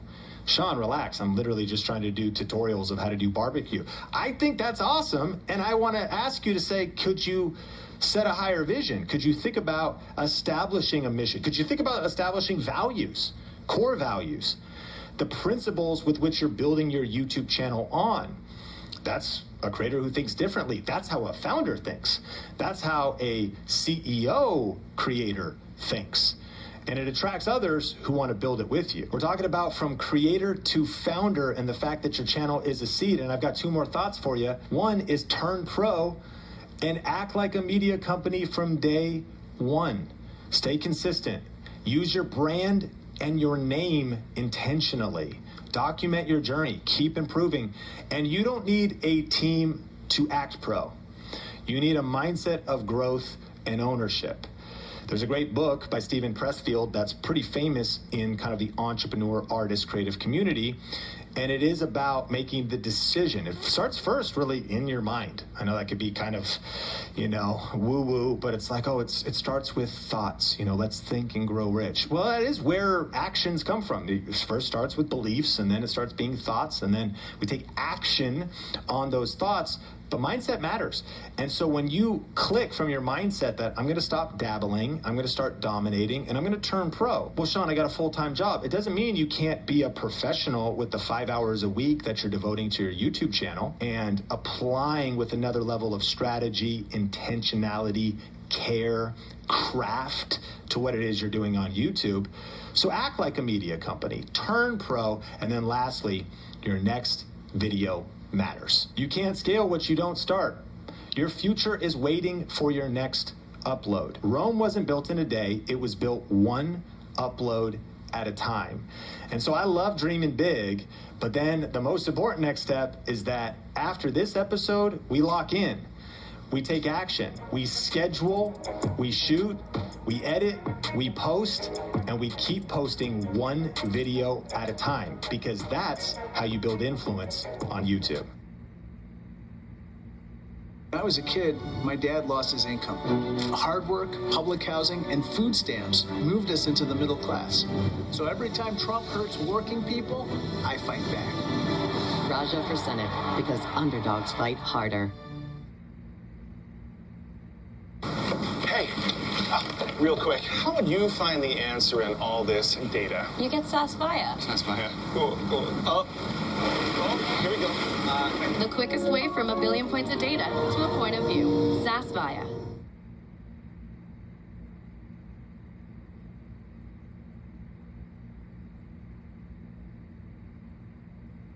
Photo of them with their family, but you're in frame, or a video, a story, you're in frame. With AI, it'll be very plausible and more likely than not that you'll just have that out there, whether you like it or not. And if you think you can hide, you're just delusional. Okay, rule number 4, build your content stencils. You said clear problem, story, teach. These are a structure that works across all formats. Break it down. Yeah, I'm a big fan when I'm trying to do something at scale to create stencils. So think about painting a wall. If I wanted to put a bunch of birds on a wall, I could do it by hand, and some artists love to do that, or I could create a stencil and have a spray can and just put all these bird silhouettes all over the wall. One would take me 1/10 of the time to do it. Now, when we create these kind of like content stencils, it allows us to add the art part within the framework, still being authentic to ourselves without stressing ourselves out and staring at a blank piece of paper. That's the power of a stencil. So when we sit down to do a YouTube script, we have a stencil. When we sit down to shoot reels, we have stencils. We have stencils for every content format. And then that way, if we learn something new or we want to try something different as a derivative, we edit the stencil, see if it got us a result. If so, then we lock it in as our main stencil going forward, if that makes sense. Got it. And so one of the main ones pulled from one of your videos was you want to have a clear problem and a hook that stops the scroll. Expound on this after I break it down. And then a story, you maybe illustrate it with a personal experience or a client situation, and then teach something, maybe give a framework, a quote, metaphor, or solution.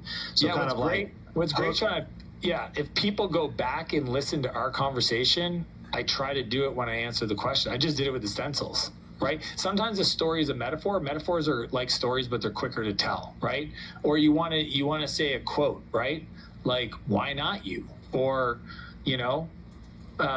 like avoid labor, look for leverage. Like, you have to start thinking about how can I say something that's going to stop the scroll, because you're fighting against the thumb. That's what I think about all the time. It's like the thumb, literally mental, and then follow it up with a story, because story is the glue to the teach. Okay, so I was talking to a friend, or I ran into this issue, and again, the bigger the villain, the bigger the hero. So if you can really sell the confusion and the pain, and it's not a lie, it's just you just got to be honest about how you were feeling, and then the teach. But here's what I learned, and then you just make that concise and direct, and it's a good payoff. That's, to me, is what makes a great piece of content for short form. Yeah, so someone's listening to this, your next 60 second or less vertical video, hook, something that stops the scroll, That could be that story, that hook, that metaphor. And, you know, the other day I was just standing in line to get coffee, kind of illustrates it. And what I learned, and then there's that takeaway, and it becomes second nature, powerful. So that's rule number 4, build your stencils. And then as we land the plane on rule number 5, make it easy. And so what are your thoughts on this one for your content creation rules? So I'm a big fan of productivity. And for me, anything that feels like we've produced a lot of great stuff in a short amount of time, that's easy. So for example, my reels, when I shoot reels, I don't sit down with a phone and just be like, all right, I got to come up with some ideas. What I like to do is I research while I scroll and I save them in a folder. Now, what makes it easy for me is when I save it, my team has access to that. They pull those reels that I think are interesting. They write a question that would prompt me to give a similar point of view or perspective as that question. And I use the format stencil you just told me, right? That stencil format as the answer. So I can sit down and in a 60-minute window, produce 10 really great, viral shorts that was easy. And it was fun for me because it's based on content I saw get views, and it's pre-validated, and I have a unique perspective on it. My team does all the heavy lifting and the prompting. We sit down. I literally just show up into the studio. I sit down in the same seat. They set up the cameras. I shoot, and then I move on with my day. And that's just easy. And I think if you make your content easy, that you'll want to do it, you'll create more. Because the energy, this is a big one. Everybody listen. The energy felt when you create is felt by the viewer. So if you, for example, create content at 4 o'clock at the end of the day after you just went from problem to puzzle to challenge to setback, and you think you're going to sit in front of a camera and do an inspirational top 12 things I learned about being happy in life, you are crazy. So even like when you shoot your content energetically, how you prep. Dude, before I shoot, I do bicep curls every time, 100%. Why? Exhaust the body, tame the mind. I want to exhaust the body, get my mind straight, hydrate, and I just think these are all little tricks that you learn over time so that the audience gets the best version of you. Because the energy that I feel when I create the thing is felt by the audience. And even if I'm trying to be motivational and positive, but I'm super annoyed and pissed off, can't do it. All right. One question as we completely land the plane to end our conversation today. But before we get to that powerful ending question, let's give a shout out and roll call to your stuff. I want to mention, of course, your book, Buy Back Your Time. Legendary book. Every content creator, every business owner, everybody listening to this should pick it up because it's going to help you produce better content in a more efficient way and lift your life and business overall.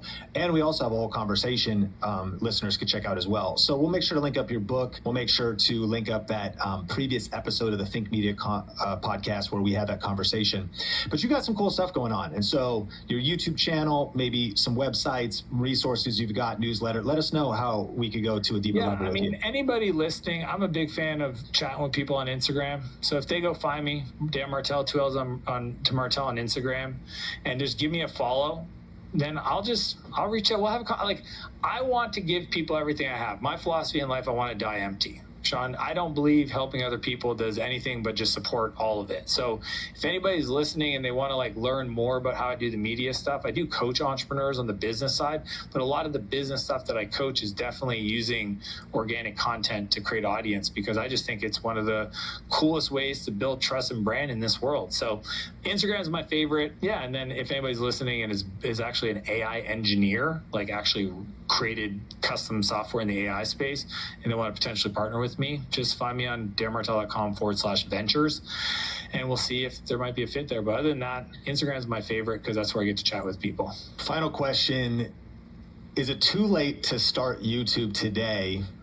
And if you were starting from zero right now, what would you do differently? Yeah, well, the first answer is it can't be, and I'll tell you why, is there's still people that aren't consuming YouTube that are coming on the Wi-Fi and the internet and Starlink. So the audience continues to grow. The algorithm continues to evolve. Just look what's happened in the last 3 years. We see these new innovations like the AI avatar. And my philosophy is, you want...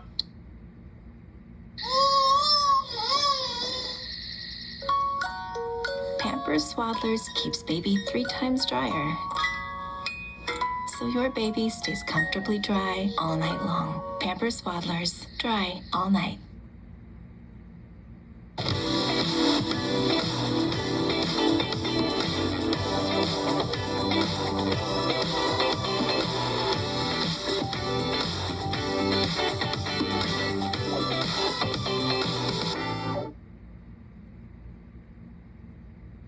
You know, the AI avatar is a huge opportunity that's day zero for anybody to kind of get on YouTube.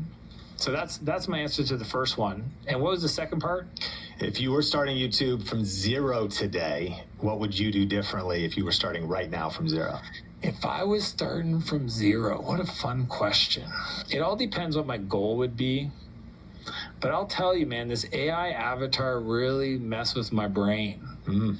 Because I think the part of me that is the innovator and likes a really unique challenge that hasn't been done before would go towards that path.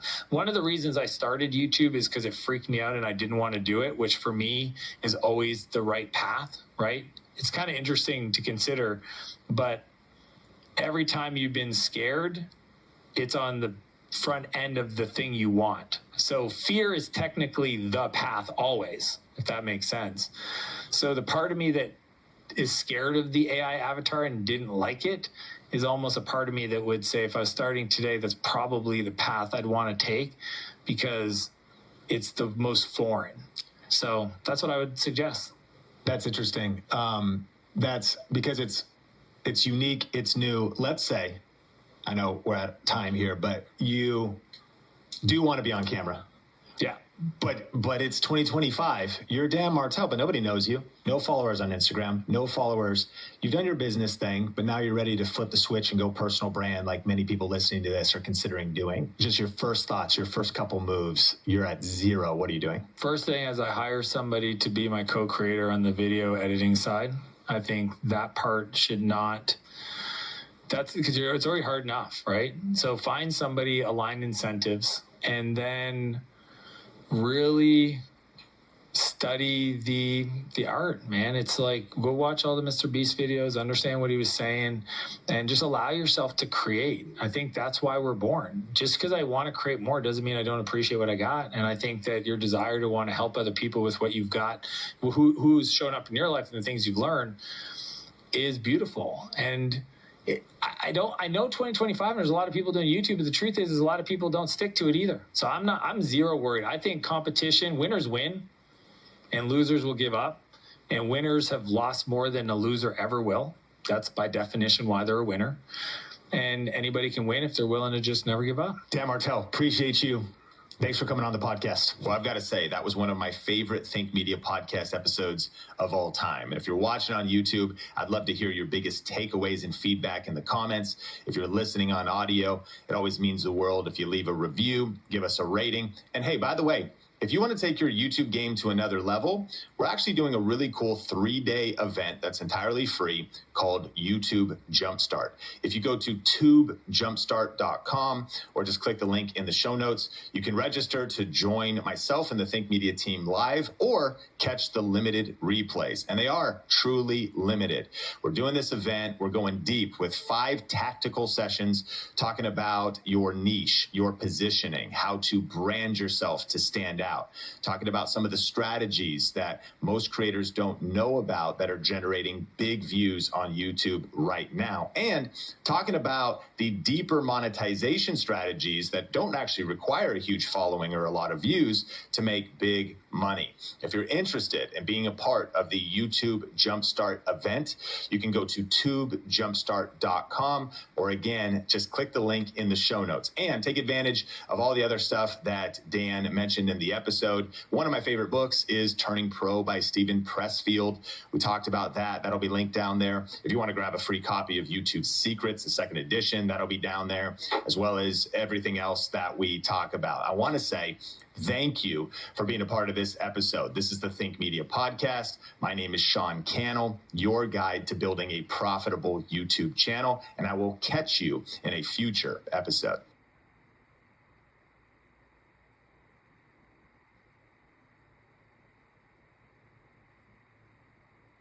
over 5 reasons why starting a YouTube channel is actually a great idea, even if nobody watches your videos. You know, there's a lot of emotions that I felt and that most creators feel when thinking about starting a YouTube channel. What if nobody watches? What if I don't have the right equipment yet? Have I missed the opportunity? Is it too late to start? It's really not about perfection or being polished. It's about authenticity, especially this year. And it's really not about fancy gear. It's about adding valuable content and really just kind of putting yourself out there. And so in this video, I kind of want to talk about 5 stats you need to know as far as the status of YouTube right now. What's the state of the union? So let's dive in.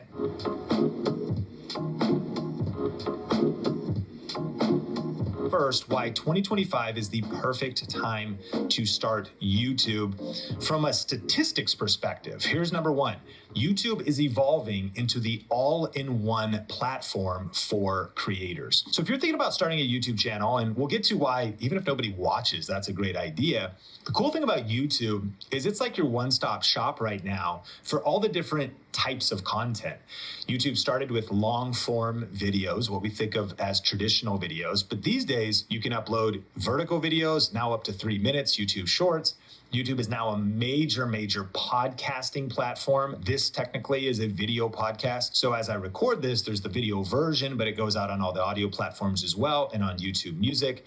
YouTube's community tab continues to evolve, which is the evolution of YouTube as a social network, kind of like a Facebook feed. The community tab is a major thing that's happening. The CEO of YouTube actually put it like this: we're building YouTube to be the most comprehensive platform where creators can build sustainable businesses across multiple revenue streams, from short form to long form to live streaming and to podcasting. And he also said creators are truly entrepreneurs. We're helping them diversify ways to make money on YouTube. And so the first big idea is, again, even if you never experience massive growth, the cool thing about investing in YouTube is you have so much flexibility for your future. You might start with something simple like YouTube Shorts, but you could evolve into live streaming, long form, all these other types of content as you learn new skills and get comfortable with the platform. Number 2, the creator economy is booming with more opportunities for monetization than ever before. One of the things that might come down the road for you after starting is the idea that eventually I could earn money from this. And if you look at what's happening right now, Goldman Sachs Research posted an article basically saying that the creator economy is going to double in the next 2 years, between now and 2027, from about a $250 billion industry to a $500 billion industry. And so there's a wave of growth. So if you're thinking about starting right now, now is a great time. And as far as the financial potential, Yahoo Finance said that the creator economy is the fastest growing small business type, and over 2 million creators are already earning 6 figures.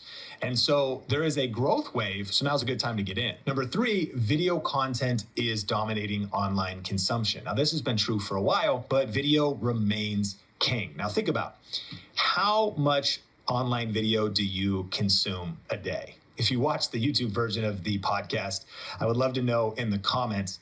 If it's a lot, like me, I certainly watch a lot of YouTube, you're not alone. The average person is glued to online videos for almost 2 hours a day. It's gotten so big that video now makes up over 80% of everything that happens on the internet. And YouTube is the second most visited website right behind Google. And the writing's on the wall. Video isn't just part of the future, video is the future. Number 4, viewers are seeking authentic voices and relatable content. There was a study done, and a staggering 90% of viewers say authenticity is what makes them want to connect to somebody online.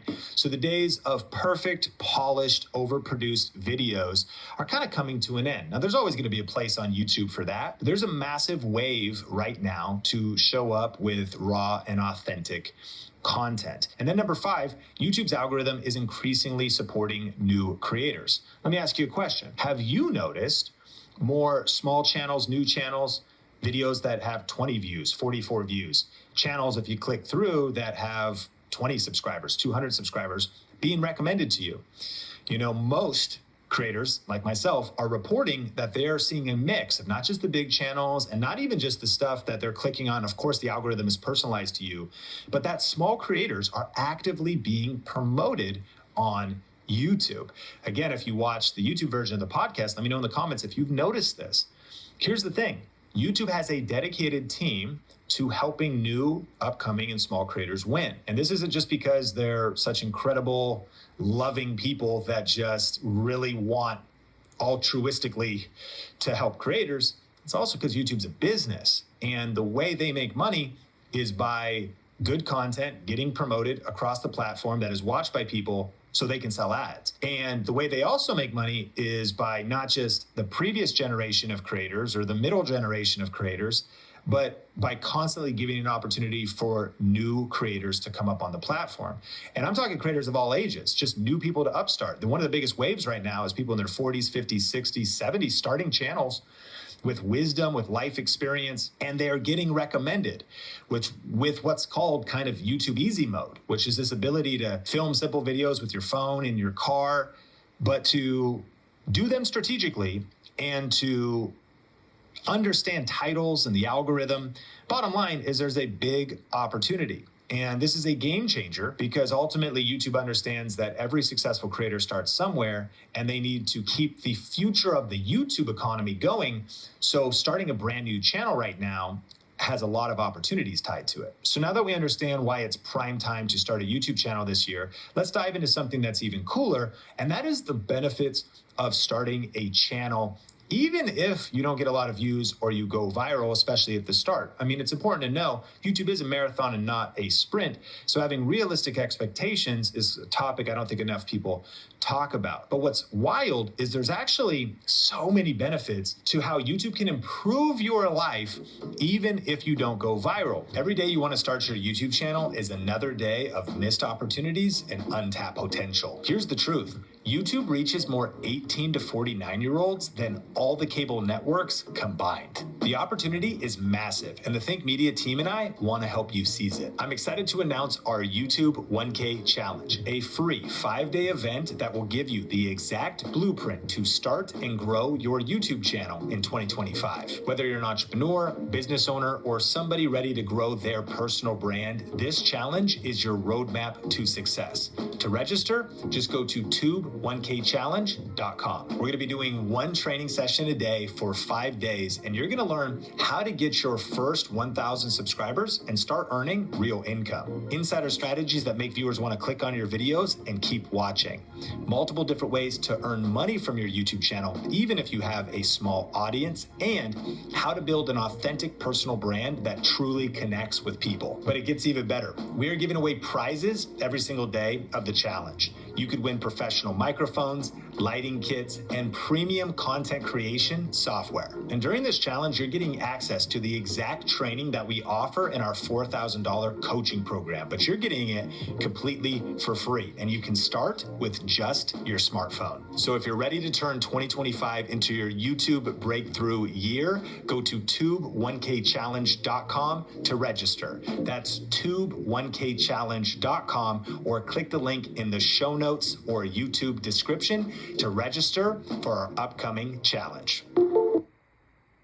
Progressive's Up Payment program provides down payment assistance for first-generation home buyers.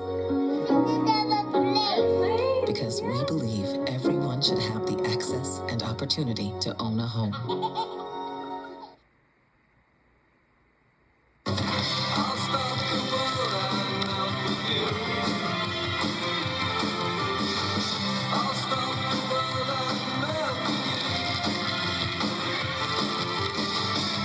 You had your Hershey's?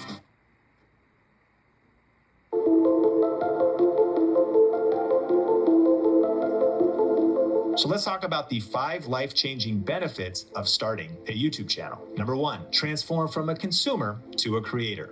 Take the bold leap from passive consumption to active creation and unlock a world of greater fulfillment, personal growth, and meaning. Are you tired of just passively scrolling, watching other people post videos on YouTube? Are you feeling stuck on the sidelines? You know, the truth is social media algorithms are architected to keep you in a scrolling loop, just consuming. And listen, consuming is great. I love YouTube. I watch it all the time to learn, to get better, to be entertained, to get educated. But something radically shifts in your life when you shift from not just being a consumer but becoming a creator. Even if nobody watches your videos, it's an identity shift. It actually shifts your mindset. It shifts the neural pathways. It taps into another level of really personal power and transformation. So let's consider the downside of only being a consumer of YouTube and social media. One study in the Journal of Clinical Psychological Science found that increased social media use was correlated with increased depression and loneliness. The truth is, if you consume only, it isn't necessarily the best thing for your mental health. But now watch the power of creating content on YouTube. Just pressing record, starting to make videos, challenging yourself, getting out of your comfort zone. It leads to improved mental health.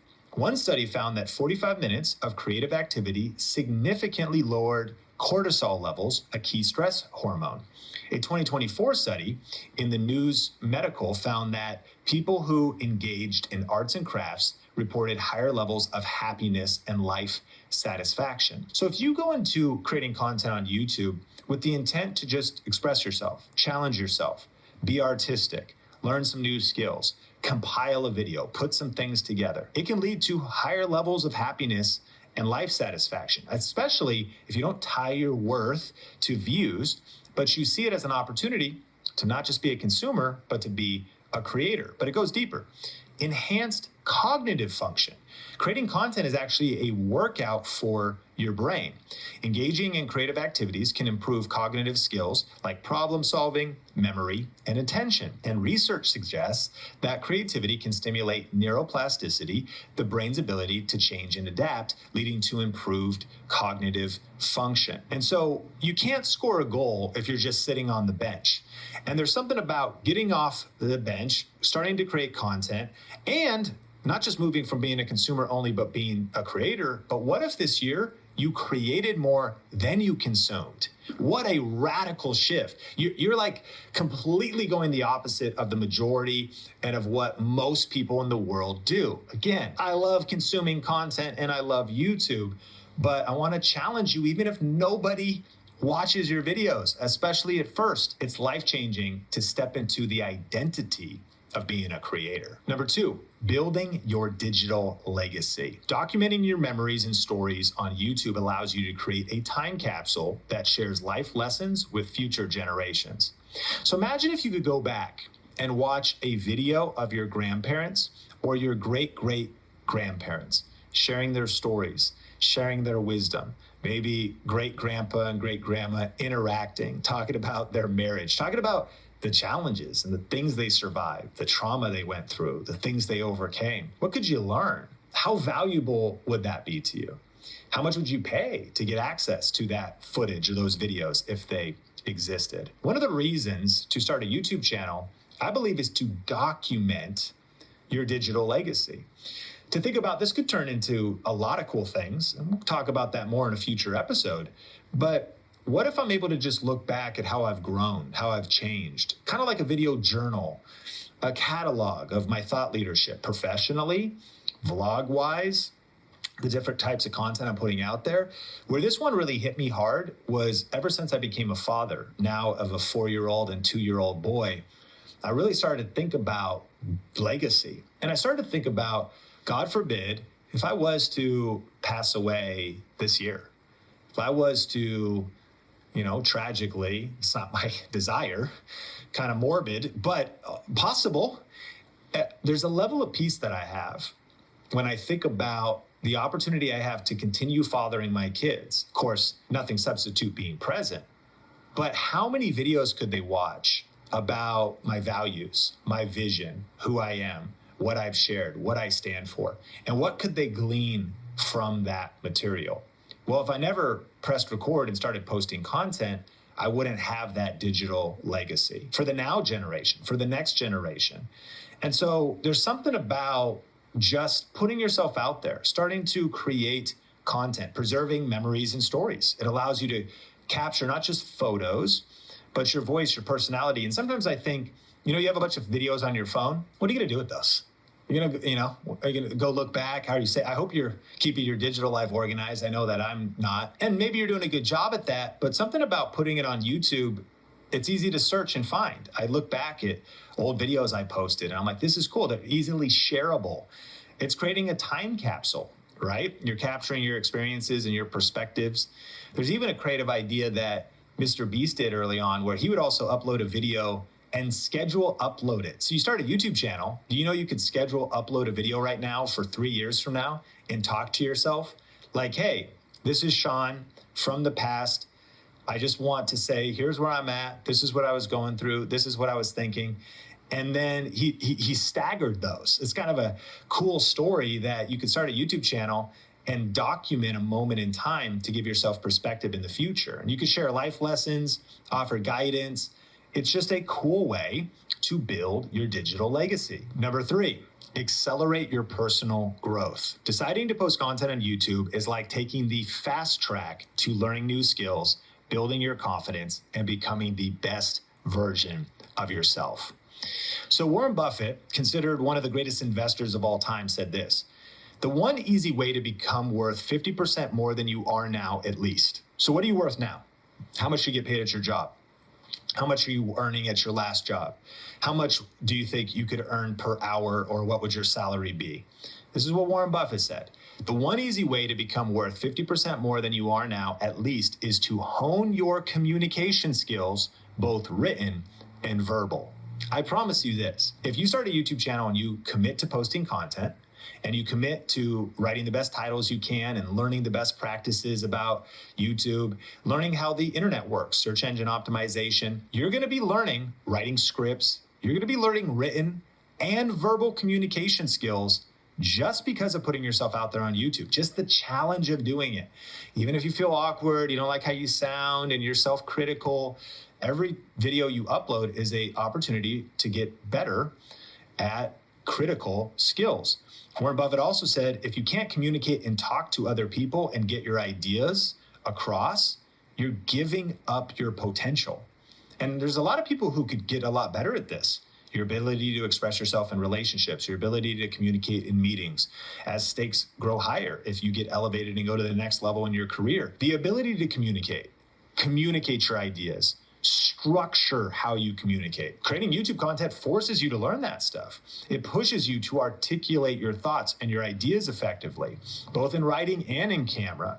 And even if, like, you start like we all do with your first videos or your worst videos, and you're not good at the start, like, it's just about getting 1% better. And where could you be if you started YouTube today? If you started posting content this year, where could you be in a couple years in regards to critical skills? Where could you be in the future in regards to your abilities? You know, I started video for my local church, and this was an hour north of Seattle in a town called Marysville, Washington.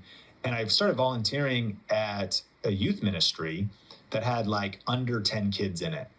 And the youth pastor actually handed me a video camera and Adobe Premiere, and that's when I started video, even before YouTube started. In 2007, I started a YouTube channel for the church and started to upload some of the videos and recaps of mission trips and stuff on YouTube. And I could share from my own experience that I was transformed as a result. It just forced me to learn so many diverse skills by being immersed in creating video and structuring it and editing it and posting it. And I learned a lot as a result. Well, what happened was a few years later, I ended up having an opportunity to move to Las Vegas to get a better salary. In fact, I was paid like quarter time and waiting tables while I was working at that church, barely working as far as paid. I needed multiple streams of income to survive. Eventually, I got a proper job with a proper salary in healthcare and got basically promoted to a very influential church with a TV show that was doing all kinds of stuff on social media with a pretty well-known pastor, all this different stuff. All because I started a YouTube channel, honestly, all because I started doing video. And it forced me to skill up. And my preparation for that next season of my life was because of accelerating my personal growth by committing to learn new skills. And I wrote down 10 skills you develop by doing YouTube. Remember, if you start a YouTube channel and even if you don't get views, these are all things that will make you more valuable. Warren Buffett says at least 50% more valuable than you are now if you learn these things. So here you are, 10 skills Can we help you? I'll take Tide. It's got to be Tide. Oh, wow. She's been looking for an insight in that data forever. Oh. Hi. I'm gonna find it. Did you tell her about Sapphire? No, I thought you did. I'm gonna tell her. Oh, no. The quickest way from a billion points of data to a point of view. SassVia. Framing, composition, lighting, sound, camera operation, basic editing, storytelling, narrative structures, pacing, engagement, visual storytelling, script writing, communication, how to speak clearly, vocal delivery, tone and pacing, body language, expressions. Number 4, teaching, instruction. If applicable, if you have an educational channel where you're sharing some information, how do you explain concepts clearly? What about visual demonstrations? What about creating engaging tutorials, simplifying complex information? Number 5, writing, script writing, video descriptions, social media posts to promote your content. Number 6, technical skills, video editing software, YouTube channel optimization, all the back end of YouTube, graphics and thumbnail creation, live streaming software. Number 7, marketing and promotion, social media marketing, SEO, community building, content strategy. Number 8, organization and time management, planning and scheduling, meeting deadlines, managing multiple tasks, staying consistent. Number 9, self-discipline and resilience, overcoming procrastination, dealing with criticism, bouncing back from setbacks. Number 10, personal growth, increase confidence, improve communication, enhance creativity, and greater self-awareness. Now, I might have just talked you out of starting a YouTube channel. You might be like, that list, that seems like a lot. And I was already overwhelmed. Now I'm super overwhelmed. But let me encourage you, commit to the journey. Commit to growth. Commit to just learning and take the pressure off. Like, why not start a YouTube channel, even if nobody watches, to just learn, grow, express yourself, learn new things, one thing at a time. Because again, especially if you want more of this kind of information, you can subscribe to our Think Media channel and podcast channel. And we'll help you on the journey, and we'll help you monetize, and we'll help you do all that kind of stuff. But like, what are the other paths your life might take? What if you end up not doing YouTube even a few years later? What you learned is not lost. What if you start a YouTube channel and nobody really watches, but you get some views and you have some breakout videos and you grow a little bit? Here's the greater opportunity. You grow. You change. You become someone who learns new things, challenges yourself, and as a result, who knows what kind of future opportunities will come on the other side of you learning valuable skills. Number 4, build valuable relationships. Committing to creating content on YouTube helps you turn viewers into friends, friends into collaborators, and it helps you unlock opportunities through unexpected connections. So YouTube is kind of like your virtual campfire, you know, and we're in the Wild West. Everyone's separated, you know, wandering through the very valleys of Red Dead Redemption 2. And you decide to start a YouTube channel and to start posting videos. It's like scraping 2 sticks together and starting a fire. And the fire is small at the start, but you're sitting down and you're saying, this is where I'm at. You know, there's my thoughts, my ideas, my creativity. This is the YouTube channel topic. I want to talk about this passion. I want to talk about this thing. And every time you post a video, you're like putting another log on the fire. And the fire gets a little bit bigger and the fire gets a little bit bigger. Now, maybe you don't go viral, but another wandering traveler looks over and sees, man, it's kind of cold out. It's getting dark. That person's got a fire going. Let me go sit down and check out what they're doing, right? And so now you made a friend. You start to talk around the fire. Oh, you're into Settlers of Catan too? Oh, you're into the Wu-Tang Clan? Oh, you're a Bible nerd? Oh, and you start gathering people around your campfire. What's so cool about YouTube is it's a chance to connect with like-minded people. It'll help you find your tribe, if you will, even if they're scattered around the globe. You can build a community with those who have shared interests, like-minded people. It helps people get to know who you are too, and they might be like, man, I watched a couple of your videos and I highly dislike you. Which, by the way, you're like, well, that sucks. I want to be liked by everybody. Well, that's just not life or reality. But what's cool is it's like people can kind of self-filter. They could be like, that's not, your channel's not for me. Your vibe is not for me. I don't like your style. I don't really connect with you. Cool. But it gives you the opportunity for someone who's like, I've seen some of your stuff. I like your stuff. Man, I like how you think. I'm into the same kind of thing. Oh, you collect Funko Pops and you're into, you know, comic and pop culture. let's connect. Like, I love your stuff. And then maybe follow on social media. Again, you might not grow a massive following, but you can make some real friendships. I have. It's been wild how many in-person friendships and significant relationships in my life have happened just because I punched fear in the face and pressed record and started a YouTube channel. It's led to a lot of business opportunities, but it's also led to these tangible, real-life relationships to connect with people who get you, right? Because when you put yourself out there, your vibe, you just being yourself, express yourself authentically, you start to find your people. And friends can also then turn into collaborators. Like, there's something about you planting a seed today for the harvest that you want to reap in 5 to 10 years. Dunkin' Refreshers. Get a $3 medium for Dunkin' Rewards members.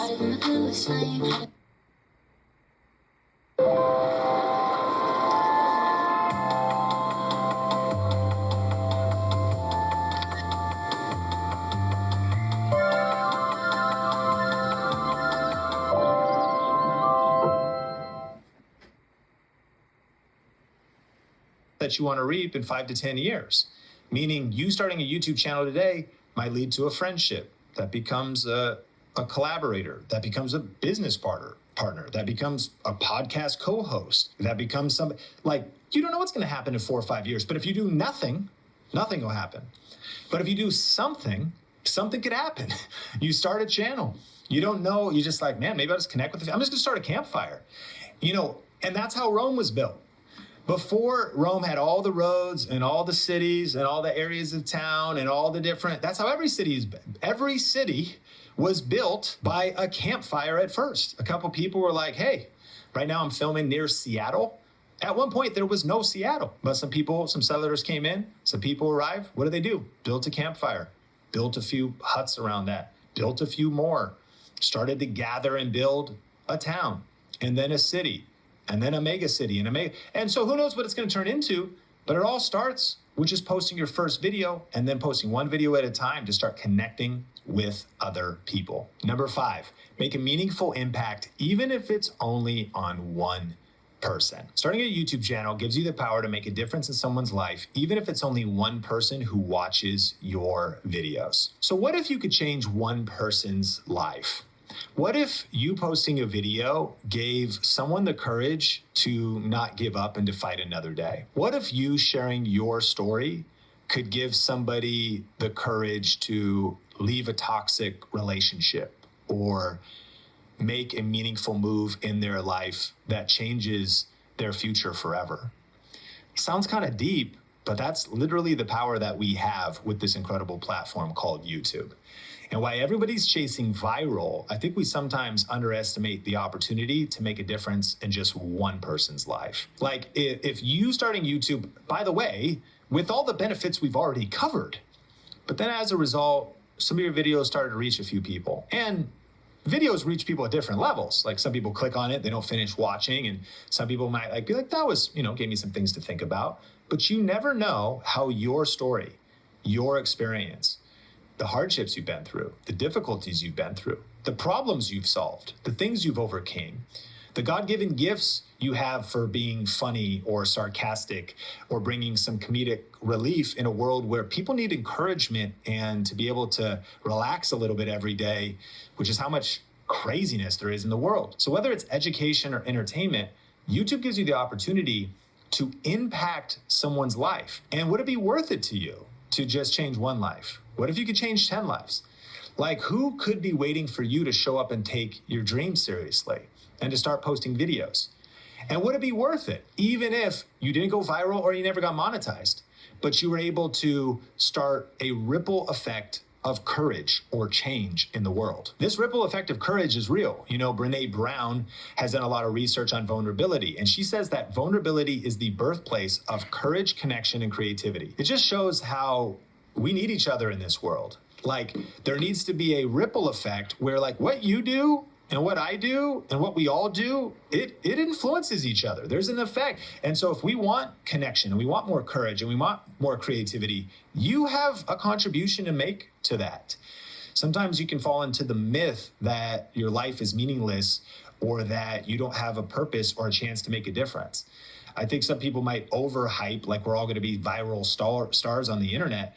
But I think people underestimate the chance of starting a ripple effect of courage. You never know what posting a YouTube video could do, because courage is contagious. And sometimes you might be the inspiration for somebody else. It's like, man, if they could do it and they could step out there, like what would happen?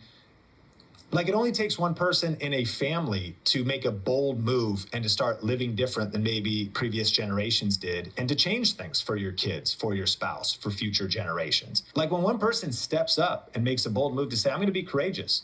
I'm going to bring some change. I'm going to fight that negative pattern or that toxic pattern. Maybe it's your family's always struggled financially and there wasn't really any entrepreneurs or business builders or people that stepped out in your family. Why can't you be the first? It all starts with just starting a YouTube channel, putting the first log on the fire, and that courageousness. Maybe you don't build an empire, but maybe your son does.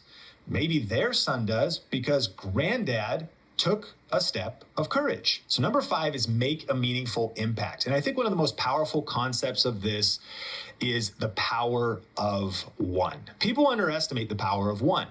Like you're one subscriber away from meeting that strategic connection that's a friendship or a collaborator for the future. Business owner, like you're one lead away, one prospect away, one client away, which could be your key client for revenue in a year, but also the key client that introduces you to 10 or 100 other clients, the one lead domino relationship. You're one video away from the video actually breaking out.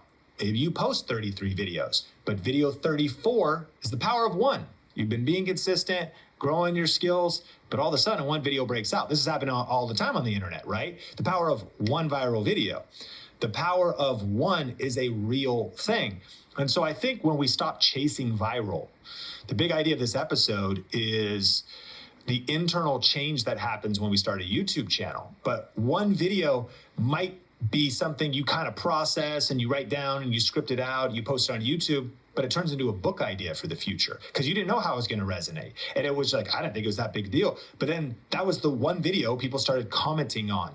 And it was then the one video that led to a future business you start, a future book you write. And so I have one more thought on that in just a second, but I do want to give you a heads up that if you actually are on the fence and wanting to start a YouTube channel and would like some help, we have an upcoming YouTube challenge. It's at tube1kchallenge.com, or I'll link to it in the show notes. It's a 5-day event. Every day we learn something, and every day you'll be challenged to do something.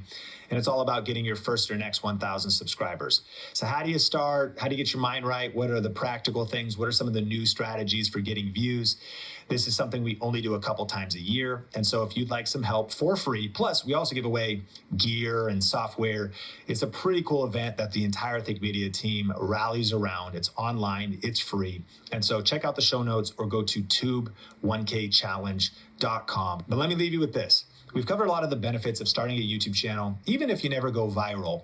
But I just want to encourage you to take the next one step, and to take one step at a time. You're one video away, but sometimes even a video could seem overwhelming, right? It could just be to register for the YouTube challenge. That's one step, but then to actually show up. It could be just taking one step to every day learn a little bit more about YouTube as you're watching videos on this platform, getting education. It could be making one phone call, right? It could be doing one task, like deciding to name your channel, set it up, set up the cover art, set up the branding. It's something powerful about doing even one thing every day as it pertains to your YouTube channel. Everybody's looking for giant leaps. You know, I want to start my channel, go viral, get it monetized, have 10 brand deals. Like we get way ahead of ourselves, and we maybe overestimate how much we can accomplish even in 1 year, but we underestimate how much we can accomplish in 5 to 10 years. So if you just do one thing every day, learn something every day, take an action every day, study something, tweak your channel, work on your branding, study your niche, break down all the pieces. I mentioned the 10 skills. You're not going to work on 10 skills every single day, but you can work on one, and you're one video away. You're one lesson away. You're one video idea away, but just keep committing to taking one step at a time, and definitely hang out with us here on the Think Media podcast if you want more help on the journey. Until next time, my name is Sean Cannell, your guide to building a profitable YouTube channel, and I can't wait to connect with you in a future episode. Keep drinks cold with new stainless steel gear from Gatorade. Gear up with Gatorade. And we gotta go help people customize and save hundreds with Liberty Mutual. Lima, where's the golf cart? There it is. Only pay for what you need. Liberty, liberty, liberty, liberty.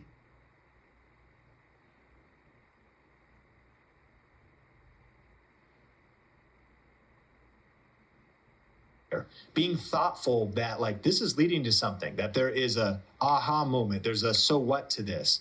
And there's an interesting concept called the epiphany bridge. And it's actually thinking about when crafting content that there's like a problem or an obstacle, and then there is a story, and the point of the story is to have a moral of the story that leads to an epiphany.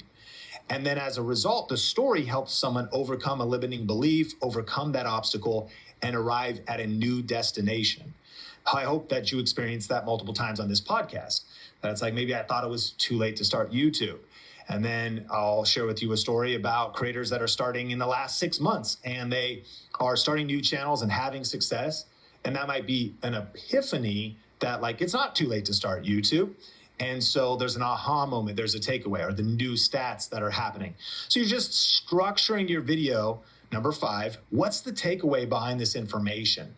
And how am I going to get people there with a lot of the tools we've been learning in this entire video? Storytelling, vulnerability.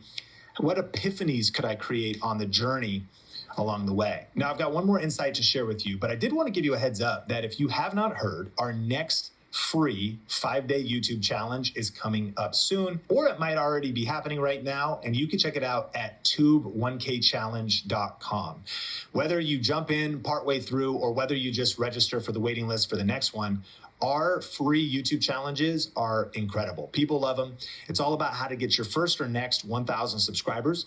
It's about the new ways and the fundamentals of how to build a side income and go full-time on YouTube. And we do a lot of giveaways of software, gear, tech, tools that will help you create content.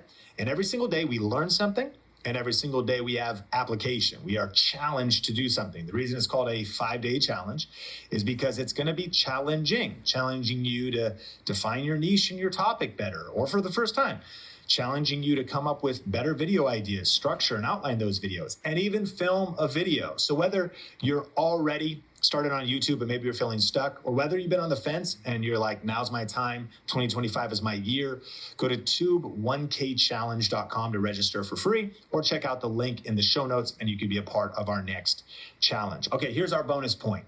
You do not need the perfect set. Here's the stat. Research shows viewers trust content more when they can see it comes from a genuine place. And I know a lot of people sometimes feel like, man, I got nowhere to film in my house. I have nowhere to film in my apartment.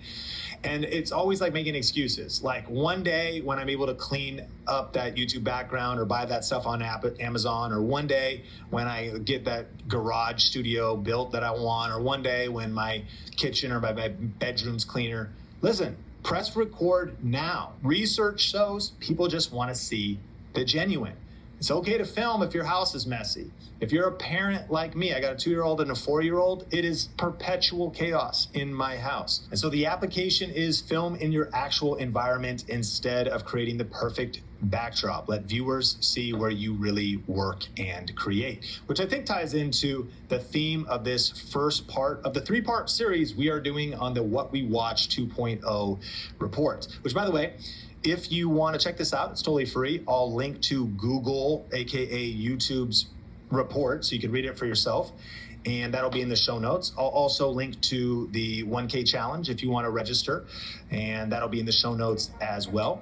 And hit subscribe, because I'll be coming at you with more insights that you can apply to your next video in part 2 on the Think Media podcast coming up soon. Tired of struggling with impossible messes in your tub and shower? Mr. Clean Foaming Bath Magic Eraser cuts through 100% of soap, scum, and grime, while Mr. Clean Extra Durable effortlessly tackles messes throughout your home. Switch to Mr. Clean Magic Eraser. Wait, so Reese's color is orange, and the Oreo cookie was invented in 1912.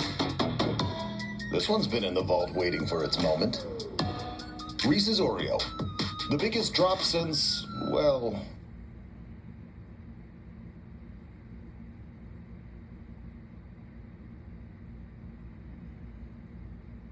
Views are down globally, but it comes down to one word of why small channels don't grow, and that one word is strategy. Today, Sean and I are diving into the exact framework that's helping small channels break through right now. The first ingredient in the perfect video recipe is the idea, but your ideas suck.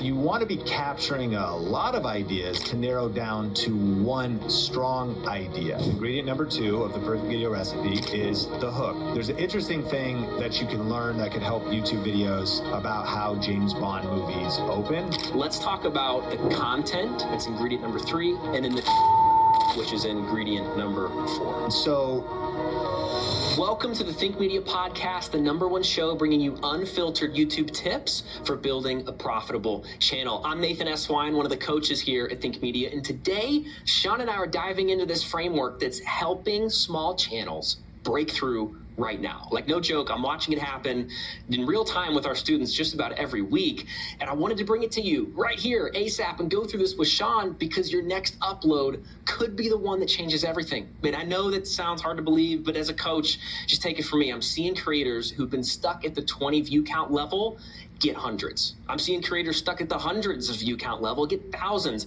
and it's not luck. It's just because they stopped doing what they were doing before and instead started doing these 4 things on every video. That's it, 4 things. The algorithm, I'm convinced, is actually craving content from small creators right now.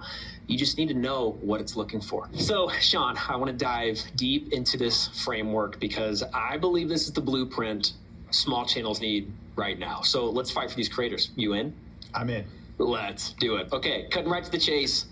What is the #1 diagnosis, in your opinion, of why small channels don't grow? That's a good question. And to challenge me with the one thing they're lacking, I don't know if there is just one thing. However, I think I can come up with one thing, and it comes down to one word of why small channels don't grow. And that one word is strategy, or rather the lack of it. A lot of people just post and pray. A lot of people just take massive action and press record and start posting videos. And I do want every creator that is moved from being a consumer to being a creator to feel like you've accomplished a lot to start building momentum. But the missing piece is most likely strategy. If I answer your question more specifically, it isn't really just one thing, but I think there's some big culprits, and this is what I would focus on. I think, number 1, they have no clear focus or niche. So the reason they're not growing, which this framework will help, is like, who's your channel for? What problem does it solve? A lot of small channels are making the wrong content for the wrong audience. I think another aspect of strategy would be poor packaging. The perfect video recipe that we're going to be talking about is essentially figuring out the idea of packaging. And so that's going to be the next one. I think the next one would be inconsistent value. Huge question, like, what is the actual value proposition of this video? Does your video clearly solve a problem, or does it entertain people, or does it educate people? And if it could do all 3, if it could be what would be known as kind of edutainment, pure entertainment, or there's something to learn in it, there's that takeaway. What's the tangible value? What's the takeaway? With all of the videos out there, you want to make sure that there's real value added to the viewer's life. And then I think the last part of strategy would be the wrong format for the moment. What do I mean by format? Vertical is a little bit different than talking head, than a video podcast like this, than a video essay, than faceless content, than overhead drawing. There's more formats than people realize, and sometimes maybe the information is disorganized, but it's presented in such a way that if you just change the format, like brought some organization to it, maybe presented it a little bit different, maybe gave up a previous format, tried something else, that could fix your problem. So those, if I was doing a check engine light for small creators, the one big problem is a lack of strategy. But strategy is multifaceted, and that's the nature of YouTube. That's the point of this podcast, is like, if our problems could be oversimplified down to one thing, then YouTube would be easy. But YouTube is a collection of like multiple disciplines. It's like, man, we're doing video and audio and visuals and thumbnails and titles. And the real dream is to get all those pieces working together. But I think the cool part of this framework is it brings some order to the chaos. It brings the ability to make some hopefully complex things more simple so listeners can start getting views right away with this information. Oh, that's good. I think about like the toughest part about being a small channel is probably waking up and seeing that nothing has changed, right? That like channel's in the same spot, no more views. A video that you thought would do great didn't do great. Nothing's happening. No comments are rolling in. And I love that we're already talking about a really hidden gem here is to just like switch things up. Strategy might need to be looked at again. Format might need to be looked at again, right? The definition of insanity is like doing the same thing, expecting a different result. And so I love that's where we're starting this. So in light of that, right? Like how do we change things? How do we wake up and see different results in our channel? You know, I've heard you say a whole bunch this year, Sean, that it's really like never been a better time, even for anybody really on YouTube, but even for small channels. And so I let's like switch gears. What's the opportunity? Like what's at stake on the other side of understanding a framework like this, even over the next 6 months for people? Once you get it done, the most important part is the one you need now, and the best partner is the one who can deliver.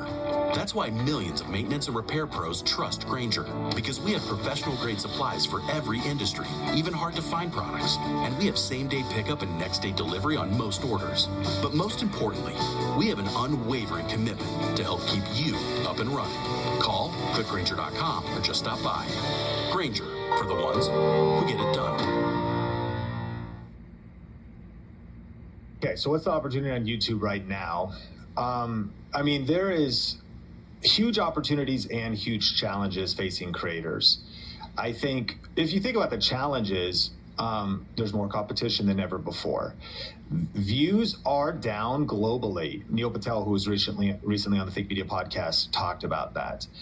I would say they're more distributed. There's a lot of attention on shorts, which is an opportunity, but there's people's attention is some of it's on shorts. There's still plenty of people watching long form, but some people are watching TV. And fractured attention, a lot of people are watching Netflix and Hulu. So just views are down. That's fixable, but that is the reality for many. More competition, views being down. There's a lot of good things like AI that can help creators go faster, but it's also making it easy for more people to get in the game. So just more volume of content. So these challenges are overcomable. And the good news and some of the big opportunities are, one, there's a massive opportunity for small channels. YouTube employees like Todd Bupre and Renee Ritchie. Renee's been on the podcast a couple times. He's talked about like they have a dedicated team at YouTube to help small channels get discovered, to make and encourage the algorithm and set the algorithm up so that new and small channels have a shot. I totally realize it can feel like there's no way to break through and the algorithm is against me. But the truth is, it's in YouTube's best interests for new creators to rise up. It's in YouTube's best interest for the creator economy to continue to expand. So they actually are rigging the game in your favor and not against you. You just need to know the rules. You need to understand how the algorithm works. You need to increase your skills to take advantage of that opportunity. What we're seeing is on people's subscriber feeds on their homepage. I see this all the time. I, of course, see big creators. I, of course, see videos that are going viral. But every single day, maybe it's the 4th or 6th video in the feed, maybe it's the 8th video, I'll see a channel that has under 100 subscribers. I'll see videos that have 22 views. The key is those videos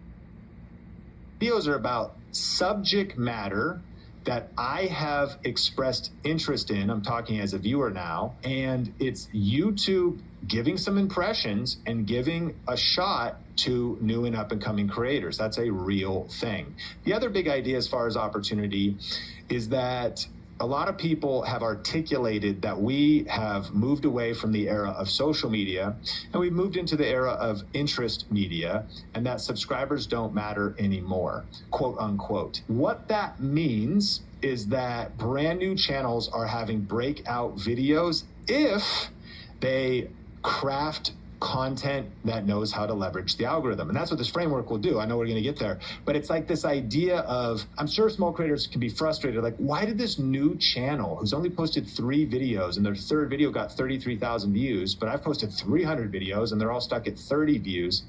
It's a real thing, but it's because probably of their storytelling, their structure, their packaging, maybe luck, maybe also they got lucky, but nevertheless, the content itself luckily ended up in a format that it got clicked on, it kept people's attention, it tapped into a verifiable audience and interest. And it's the fact that algorithms are not serving subscribers and followers in the same way they once did. Now they're just sending videos and content to people based on interest. The last big idea here, which is a major strategic insight for small channels to understand, is that the YouTube algorithm looks at viewers' watch history to determine what videos they are sent next. The reason that's so profound is, if you're listening to this, just think about what you've already searched or you watched. As soon as you start getting interested in vertical gardening and you search that 1 or 2 times, and then you watch a few minutes of a couple different videos about vertical gardening, the algorithm starts to send you more content related to vertical gardening. The big insight is the strategic decision for the small channel to get clear on the niche you're in, the topic you're creating, and to have then fierce clarity in your video itself to really tap into keywords. It's kind of a funny because people are like, tags are dead, but like to tap into vertical gardening is a keyword, like to tap into that, and even maybe something more specific like wheatgrass, vertical gardening for biohacking and health. When you get into something specific and your videos optimize around these validated topics, these topics you've done your research on ahead of time, it's why you can jump into the conversation as a new creator and start getting views, which hopefully, trying to simplify things, comes back to strategy. It just means we're putting more thought, more strategy into our total channel, into the individual videos. And so by the end of this episode, like using this framework, you have a great shot of getting double, 4x, 6x, 10x more views on your next video, simply because you can have a better strategy, a better approach, and anybody can follow. You have reviewed the CBC, interpreted the CMP, analyzed the ECG. Everything's within range. As a Navy doctor, you've assessed vitals and cleared red flags. A SEAL returned to duty, a submariner fit for the depths. Here, medicine makes the mission. Navy medicine lets you focus on patients who protect us all, while we focus on administrative hassles and even cover your medical school loans. Start your mission at Navy.com/medicine. America's Navy, forged by the sea. Oh, let's go. I gotta say, too, before we jump into this first ingredient of this recipe, is I think as a coach, I'm getting allergic to the phrase, the algorithm is against me. I don't know. I hear someone say it, and it's like, total respect, I get it. Like, fellow creator, too, I've felt this before. But it's just now, I mean, man, you said it so good, like the watch history, small creators, the team that YouTube has. I've been telling creators a lot, like the algorithm isn't like against anybody. Like to actually take that phrase at face value, for the algorithm to be against you, you've had to have like violated something crazy. You know what I'm saying? Like for it actually to like, channel is done, terminated. But like the algorithm is more often than not waiting for you to kind of get your act together, right? Like the algorithm wants you to figure out these key ingredients that we're going to walk through today. So I'm just ready to like go for it, Sean. Like we've got these 4 ingredients that make up this perfect recipe. And this is the exact stuff that we teach inside of our coaching programs. The very first ingredient is the idea. Would you mind, like, let's get tactical. How does a small channel nail the idea? Yeah, that's great. I would say that when we talk about the first ingredient in the perfect video recipe, which is the idea, I like to call it the big idea, because for a lot of creators, here you can follow along in this episode and like almost like take notes. First, it's like brainstorm 10 to 20 ideas for your next video. Now you have 20 ideas. The reason I like to call it the big idea is because chances are half of those video ideas, maybe 60%, maybe 19 out of 20 are not very good ideas. Your ideas suck. Now, so do mine.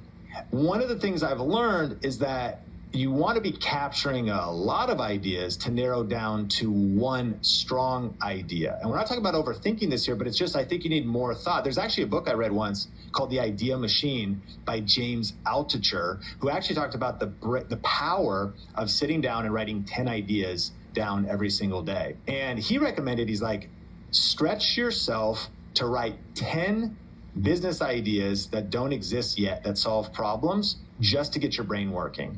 And then he was like, write down 10 ways you could deepen your relationship with your spouse. Then he's like, write down, and like, you're gonna train your brain to be better at coming up with ideas. But the exercise was, and number one, stretch yourself to get to 10. Because you're like, here's the first 5. I'll write her a card. I will buy her a gift. I will, I don't know. I only had 2 good ideas. Like, so force yourself to get to 10. Well, okay. When you're thinking about your YouTube channel, like, what are 10? And you want them to all be good. But then when you re-look at them, so the first thing is the big idea, and that includes 3 elements, which is the thumbnail, the title, and the idea, the topic, the thumbnail, the title, and the topic. And where I find a lot of creators, they skip the step of the topic, of the idea, and they're like, how do I just write a good title for the thing I want to make? And it's like, slow down a little bit. How do I start designing a thumbnail? Let's really consider the idea first. You know, when you look at some of the YouTube strategists that have built channels or that coach some of the biggest channels and work with even like Hollywood and whatnot, a lot of them will talk about how they will spend 10 to 100 times more time on the topic, the idea itself, than most creators would think you would need to. So for some, they just skip it. They're like, tomorrow I want to talk, they got a DIY homesteading channel. They're like, tomorrow I'm going to talk about my chicken coop. You're like, all right, I mean, it's actually a solid topic, actually. I would green light that. But like, how can we, let's take it a little bit deeper. And they're like, I got the idea, let me figure out a title, let me thumbnail it, let me just go on. It's like, okay, hold on. If you just took 1 minute on that, can you at least take 10 to 100 minutes to really brainstorm what is the specific topic? And I think the power here for small creators is, I'd call it angles. How many different angles are there on this topic? We were just recently brainstorming a podcast with Ken McElroy, which will be out by the time that this podcast episode drops.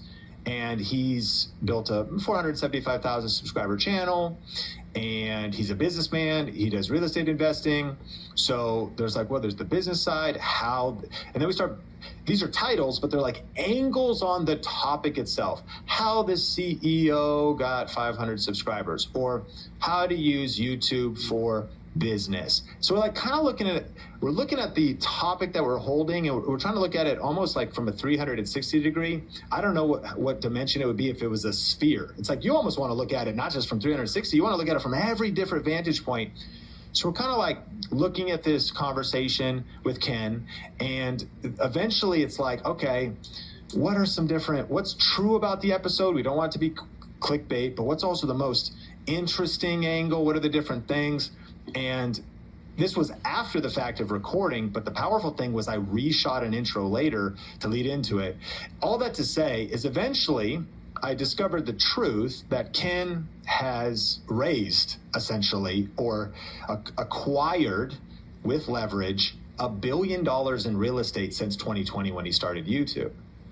And so then I was like, is that true? I actually checked with him, and then I looked, and it doesn't mean he's made $1 billion, but it's a true angle, because once you invest some money in real estate, there's the value of the real estate. And all that to say is this is all the thought that just went into kind of like, what's the angle? What's the topic? Which this all kind of happens together, meaning while I'm thinking about the big idea with Ken, okay, YouTuber has raised money with YouTube, content creator, business, all these things. I am simultaneously thinking about, okay, what are the different titles and how is that going to come together? And what are the different thumbnail opportunities? And so what could the thumbnail show? Would it be just a picture of Ken? Would it be a picture of Ken and me? What would the words on the thumbnail say? And so the first ingredient of the perfect video recipe we teach at Think Media is the big idea. And it includes the topic, the title, and the thumbnail, and sort of like work through all of those and then rework through those. and let's land the plane, and we can take it as deep as you want, but just kind of like you would brainstorm, as James Altucher talked about in his book, up to 10 titles. I think that small channels could benefit from challenging themselves. Where's your playlist taking you? Down the highway? To the mountains? Or just into daydream mode while you're stuck in traffic? With over 4,000 hotels worldwide, Best Western is there to help you make the most of your getaway, wherever that is. Because the only thing better than a great playlist is a great trip. Life's the trip. Make the most of it at Best Western. Book direct and save at bestwestern.com. To come up with up to 10 titles for their video, up to 10 topic angles for the one video, and up to 10 thumbnail ideas. Now, people are probably like, what are you talking about? I got a full-time job. I got kids. I'm trying, I don't have time to do that. I'm not saying you have to design it all. I'm saying exercise your brain. You don't have to design 10 thumbnails, but you could brainstorm. Just like you got up and did a journaling practice. Be like, okay, Ken only. The guest and me, no guest, just words. And as you think through that, and I like to plan on paper or plan on at least a digital Google Doc, then when you look over and mull over a little bit and sort of stare at it and just think about it for a few moments, you've put so much more strategy into topic, title, and thumbnail, perhaps before you've pressed record, or maybe you've interviewed a guest like I did on the Think Media podcast. I had the interview that I just cut into, and I repackaged it later. I was like, well, let me get all the information. Let me now that he said, and now let me think about how to package it. Important ingredient number one. And the point of the framework is just like cooking a meal. If you have the right ingredients, but you do them in the wrong order, it's like you don't want to start adding the frosting before you've baked the cake. If you put that in there, the frosting's going to melt. It might blend together with the cake batter. You had the right ingredient, but at the wrong time. The reason this is first is it's like really being like, okay, this idea is strong. Now I've come up with a good title. I've thought about the thumbnail. And so if you are doing a DIY homesteading channel and it is about chickens, you start thinking it could be how the chickens broke out and went crazy. The chickens attacked my kids, like how I doubled my roosters' ability to lay eggs. And you were just going to call it like update of my chickens, which I know you see, you're coaching creators all day. You're like, okay, that we've started, like we have the topic, yes. June update of chicken eggs that we've done. And it's maybe just factual. Great. Okay, let's cook on it. Let him cook. Let's cook it up a little bit. We're going to so let's cook this. Okay, so what are the different angles? And so you're even like poking your idea a little bit where, how many eggs did they lay last month? Why'd you double? And then the desire of the viewer is like, they want more egg production from their roosters. Okay.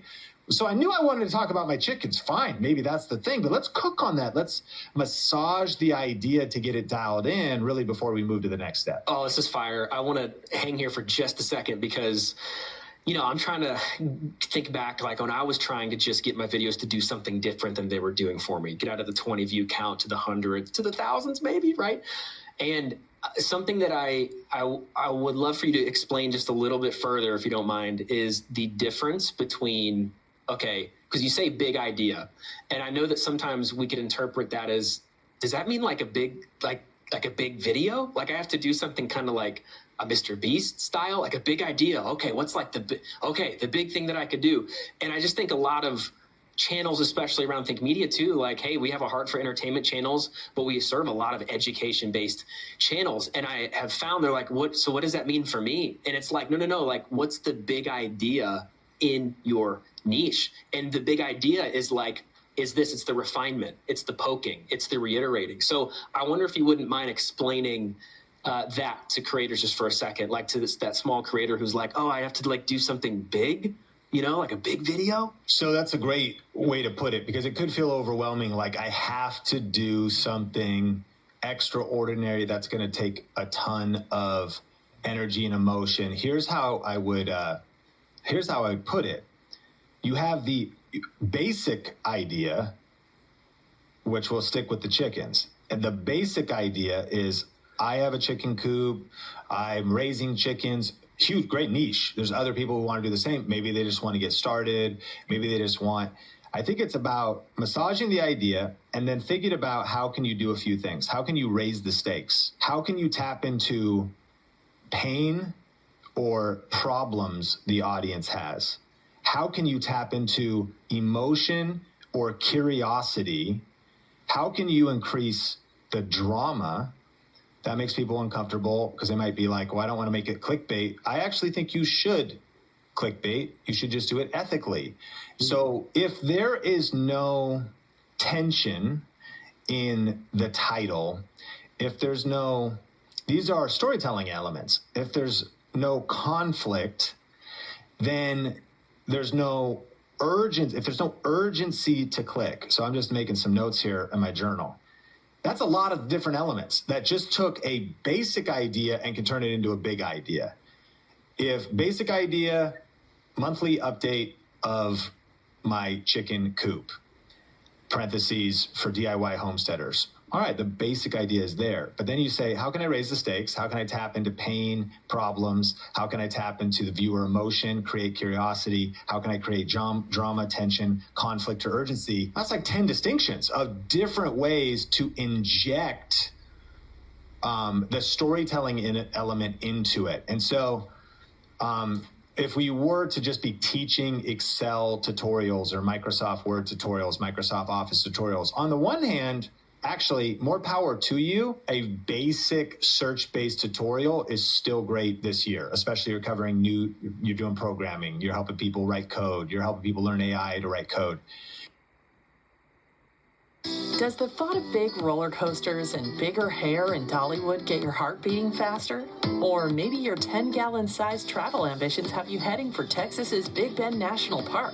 Or some small town and small state charm in Little Compton, Rhode Island might be more your speed. For adventures of all sizes, choose Allianz Travel Insurance to protect you, your trip, and your peace of mind. People write code, you're helping people learn AI to write code. Sometimes it's just what's the intent of the video. It could be a very strong, I would say, big idea to just be like, complete tutorial for getting started with Microsoft Excel 2026. Awesome, and it's clear, 10 steps. And so it could be that you were just you thought about it like, I want to help people get started. But what amplified the idea was like, actually, if I really broke this into a structured tutorial and I really thought about the beginning, middle, and intro, now actually it might even be a 3-part video. And so I should probably break it down because each one would be 10 parts. A lot of thoughts. So it's massaging the idea. That's one thing. But let's take it back to the chickens. You start thinking, instead of just doing an update, you might think, man, the angle of this video is like, let's take it the non-search based way and go like the more suggested curiosity based trigger the algorithm way. How our chickens almost destroyed our marriage. Still about chickens. And you're like, these chickens, like, hey, and that's your June. And then it still could be like June update on Anderson Farms. Parentheses in the end. That's kind of tying into like the fact you're vlogging and you're all, but that's a storytelling. It just went from another way, big or small, think about scoring the idea. What is the idea on 1 out of 10? And of how strong it is. June chicken coop update. That's maybe a 1 or a 2. And, how the chickens almost destroyed our marriage. It might be a 5 or 6. It's true, and you start thinking, we got in all these fights, you start bringing in real stuff that people can relate to. It's still all about the chickens, and there's a hook in the beginning, there's the whole deal. So it's looking at, we're throwing a lot at listeners, but it's massaging the idea and trying to get, I don't mean 1 out of 10 in terms of YouTube scoring when you release a new video, but the parallel is actually that you'll probably get a 1 out of 10 if you increase the strength of the idea, which hurts the math because I want the 10 out of 10 to actually be the score of the title. And so I don't even know if you can follow along with this, but ultimately, yeah, it's just like, how strong is the idea? Weak, medium, or strong? And what I would encourage, viewers, and of course, that's also why you're constantly working with creators and, what we do here at Think Media is because this is an art form to learn. It's a skill set to learn. It's something to practice. It's something to think about these different elements. It doesn't necessarily come natural to us. You definitely don't learn it in one day, but it's something to work on every day. That's why we say get 1% better. That's why it says it right behind you. If you're watching the video version of this, you've got a Think Media graphic. That's a one of one that Takashi designed for you. I'm like, how did you get a canvas that I don't even have? We need to put that in like our Think Media store that doesn't even exist. Well, you got this awesome, 1% better. It's that. It's like, this is why there's also so much hope on YouTube. Because as you learn these skills, you develop this way of seeing and this way of thinking. It does not happen overnight, but every day you work on it, you get a little bit better. And then that's why we say you're one video away from changing your life. You're one video away from a video ranking. You're one video away from it breaking out. Because the right packaging, the right angle around how you frame your chicken coop update for your homesteading channel could be the difference between 100 views and 100,000. Hey, we're about to get back into the podcast in just a second, but I have a question for you. Do you want to grow your personal brand this year? Do you need more leads and sales in your business? If the answer is yes, then right now is the best time to go all in on YouTube. Today's podcast is brought to you by thinkmasterclass.com, where you can get on-demand access to a 1-hour deep dive training revealing how to start and grow a profitable YouTube channel this year. For a limited time, you can get access to this on-demand class entirely for free, where you will learn the 3 biggest mistakes that people make when starting a YouTube channel, the new rules and changes that have been happening on YouTube and how you can use them to create an unfair advantage, and the exact strategy we use at Think Media to generate over 350,000 organic views every single day. The data is clear. 70% of viewers claim that YouTube makes them more aware of new brands. So don't wait any longer to start growing your brand and business with YouTube. Just go to thinkmasterclass.com to get access to this no-fluff, highly tactical, free on-demand training. That's thinkmasterclass.com. Powerful. I think that, the second ingredient that we're about to get into, really from the second ingredient on, I think it's like, this is how you get the viewer or people to stay on your video, to get their buy-in and have them continue consuming your content. But I can't understate this enough. This first section, we're really hunkering down here. This is no different than a coaching session, Sean. Like, if I'm on a coaching session with someone, right, we are spending the bulk of the call right here. Right here. It's ideas. It's ideation. It's what the angle. It's like scoring the idea and battling it out back and forth, right? Maybe even throwing in some AI into the mix to try to help things as well. But this is mission critical because this is actually the gateway to more views. This is the starting point. If you can get more people to click, right? That's where it all starts.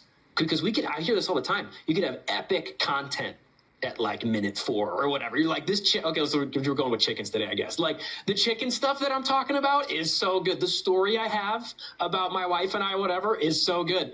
But here's the thing, that we didn't present it in a way that gets people to click. They don't. Made up her mind to live pretty smart. Learn to budget responsibly right from the start. She spends a little less and puts more into savings. Keeps her blood pressure low and credit score raises. She's cutting debt right out of her life. She tracks her cash flow on a spreadsheet at night. Boring money moves make kind of lame songs, but they sound pretty sweet to your wallet. PNC Bank, brilliantly boring since 1865. People to click, they don't see it, right? So it's like, this actually matters. This is where all the dreams come true on YouTube, by getting people to just click. But then there's more. We can't just like get people to click, because the last thing we want is people clicking and then bouncing. We want people to click and stay. Second ingredient we call the hook. That first 30 seconds, it's make or break. What works for small channels when it comes to the second ingredient, Sean, the hook? Yeah, so the powerful thing about the perfect video recipe is you want to go through the steps in order. And if, like you mentioned, if you do step 1 and you have a level of clarity there, then things start to flow naturally off that. And inside of Video Reiki Academy, we have a process, and it all starts with starting with the end in mind. It all starts with the reverse engineer and researching before you press record. And so by the time that you write your hook, if possible, and to define, so ingredient number 2 of the perfect video recipe is the hook. What is the hook? Well, it's the opening of your video. How long is that? What does that mean? It actually doesn't have a specific length. And this might be frustrating, but the hook might be 10 seconds. It might be 30 seconds. The hook might be 3 minutes. What? Well, if you've got a 30-minute video or an hour-long tutorial or training, the hook could absolutely be 3 minutes long. I think about James Bond movies, and there's an interesting thing that you can learn that could help YouTube videos about how James Bond movies open. One of the insights really helped me get more views on YouTube, and that's something I learned from, again, James Bond. And it's first this idea of cut to the chase. In basically every James Bond movie, the opening is a chase scene. It's just like, boom, the video starts, and all of a sudden James Bond is on the run. There's like machine guns going. Why is he on a jet ski? There's 40 guys chasing him along the shoreline. There's, a Porsche, and somebody's like shooting a machine gun at the top out of him. Like, what is happening? And so much is happening in your brain. There's like a lot of dopamine. There's a lot of excitement. How did he get himself in this situation? What is in that steel case that he's holding in his hand that's handcuffed to his wrist? Where's this all going? And then after 1, 2, 3 minutes, a lot of movies follow this formula. It'll go 2 weeks earlier. Yeah. So you start realizing, so then it cuts back, and then James Bond, he's chilling there. He walks into a bar. He gets his drink shaken, not stirred. It's much more chill. Now we're going into character development. Who's that interesting lady at the other side of the bar? Is that going to be somebody he's romantically involved with? Is that going to be a partner? Does she betray him later? But like, you now cut back to laying the foundation, getting into things. YouTube creators can benefit from this. And again, we're talking like Hollywood level storytelling, but you could apply that to your chicken coop video. How do you cut to the chase? But all that to say, the reason the hook could be long is because it's getting you hooked. It's getting you into watching a whole 2-hour film. It's getting you bought into what's coming up. The second principle I learned about the hook on entertainment was reality TV. It literally says coming up on the Kardashians. And then there's like a fight or a conflict. And it's like, Kim, I can't believe you. And then it's like, Khloe, no. And they like throw and break a glass. And then it cuts to another scene. And like Kim and Kanye, that's throwback. I know I'm like years expired in Kardashian updates. But, they've got some conflict. Oh, they go shopping. Did she buy this purse or that purse? It's like teasing what's coming up. And it might shows you a couple things. It actually shows you all the best scenes. It shows you all the highlights. It teases all these peak moments that are coming up, gets you excited, and yet you still watch, and then it goes back, and it's like establishing shot in Calabasas. And just the usual characters, but that they need to do something in the beginning. So that's kind of this idea of the hook. How long can it be? As long as it needs to be. But I would argue most creators should probably take it a lot more serious. And it probably could be longer than most think. Extend the hook out. Cut to the chase. Start delivering value right away. And maybe even deliver the whole first portion. Maybe you have a 5-tip video. The first minute or minute and a half could actually be the first tip. And you're like, that's actually the first of 5 tips. I'm going to share the next 4 with you in just a second. But if you're new here, welcome back to the Think Media Podcast. So the whole beginning is like, we're cutting to the chase. We got right into it. Machine guns, helicopters, the whole thing. Before just being like, I think what's kind of outdated when it comes to YouTube strategy is the idea of saying like, in this video, I'm about to tell you this and tell you this and tell you that, which we've taught for years and all of our students do. It's not bad. It's factual, but I think things are different on YouTube this year, and moving forward. It's like, if you've done the big idea right, the topic, the title, and the thumbnail, they already know what it is.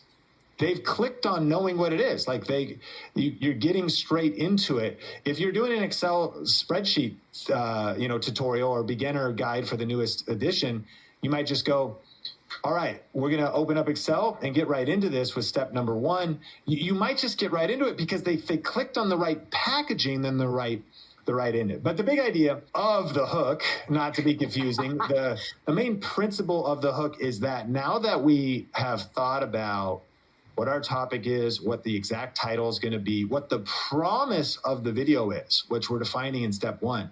What are we promising to viewers? How can we now cut straight to the chase and grab people's attention, establish our authority, set an agenda for the video, and include some of the things we mentioned, like in a way, give a reason to watch till the end, put some urgency or stakes to watch. And some of these terms sound so disconnected perhaps from education because we're like, well, it's just going to be a tutorial. But you will get more views and you will get better watch time if you start learning some of these best practices. Just listening to this and getting 1% better on your next upload and putting a little more thought and strategy into what do people hear first, what do they see first, what are the opening 10 or 20 or 30 seconds. You're going to do better by just thinking about it. But there's a lot of powerful elements to strengthen the hook. And then, lastly, and we can unpack it more, but my thought is also like, it might sound like we're emphasizing everything. Like every part is the most important part and you should spend more time on it. Grainger knows that if you're a lineman in charge of keeping the lights on, you go to great lengths and sometimes heights to ensure the power is always flowing, which is why you can count on Grainger for professional grade products and next day delivery. So you have everything you need to get the job done. Call 1-800-GRAINGER, click Grainger.com, or just stop by. Grainger, for the ones who get it done. First two parts, it's like really true about. Like not only should listeners spend more time crafting the big idea and the topic, the title, the thumbnail, aka the packaging, they should spend more time writing out the hook. Let me tell a personal story. It's like I outline my videos. I don't script them typically. I outline my videos. I do not script them. I will a lot of times use Google Docs. Typically, I have numbered points, tips, and takeaways. So I'll have a numbered point, number 1, 2, 3, let's say. And then underneath that, I might have a couple bullet points that are just triggers to remind me what I want to say. Maybe there's a prompt to remember that story or that illustration or that case study. Maybe there's a metaphor or something. And I'll just give myself some cues. But beyond that, I'll then freestyle around that. I'm not reading off a script. I'm just following an outline. But Nathan, what I would say is typically I script my hooks word for word. On the Think Media podcast, what people will notice is sometimes like YouTube viewers will be like, he doesn't even look at the camera. Like, what is he doing? He's like looking at his notes. He's like, because like it's a podcast, so I kind of just accept that. I might read or look at my notes or reference something. There's some people, I heard one person recently, they were like, he doesn't seem super engaged with his guests, which by the way, I appreciate this feedback because I'm like, you're right. I should stay engaged. I want to like keep the eye contact with the camera or whatever. But what I'm actually looking at is I'm taking notes myself. All that to say is once I get into the content, I'm less concerned and our watch time's pretty good and our channel growth is pretty good. And because once you're into it, that's different than at the start. I just shot a hook today for this episode that we're doing with Ken McElroy. And I made sure every line was delivered perfectly. Every line was eye contact with the lens. The whole opening of the video, I sat down and polished. Of course, if you quote unquote polish an entire video, it might benefit from improved performance. But just if for what it's worth, my own personal behavior is spending a significant amount of time on the topic, title, and thumbnail, and then spending a significant amount of time on crafting the hook. And if you get those things right, you said it yourself. You're like, there might be some gold or some unlight at minute 4 in the video, but people will never make it to minute 4 if they don't click in the first place because of a good big idea.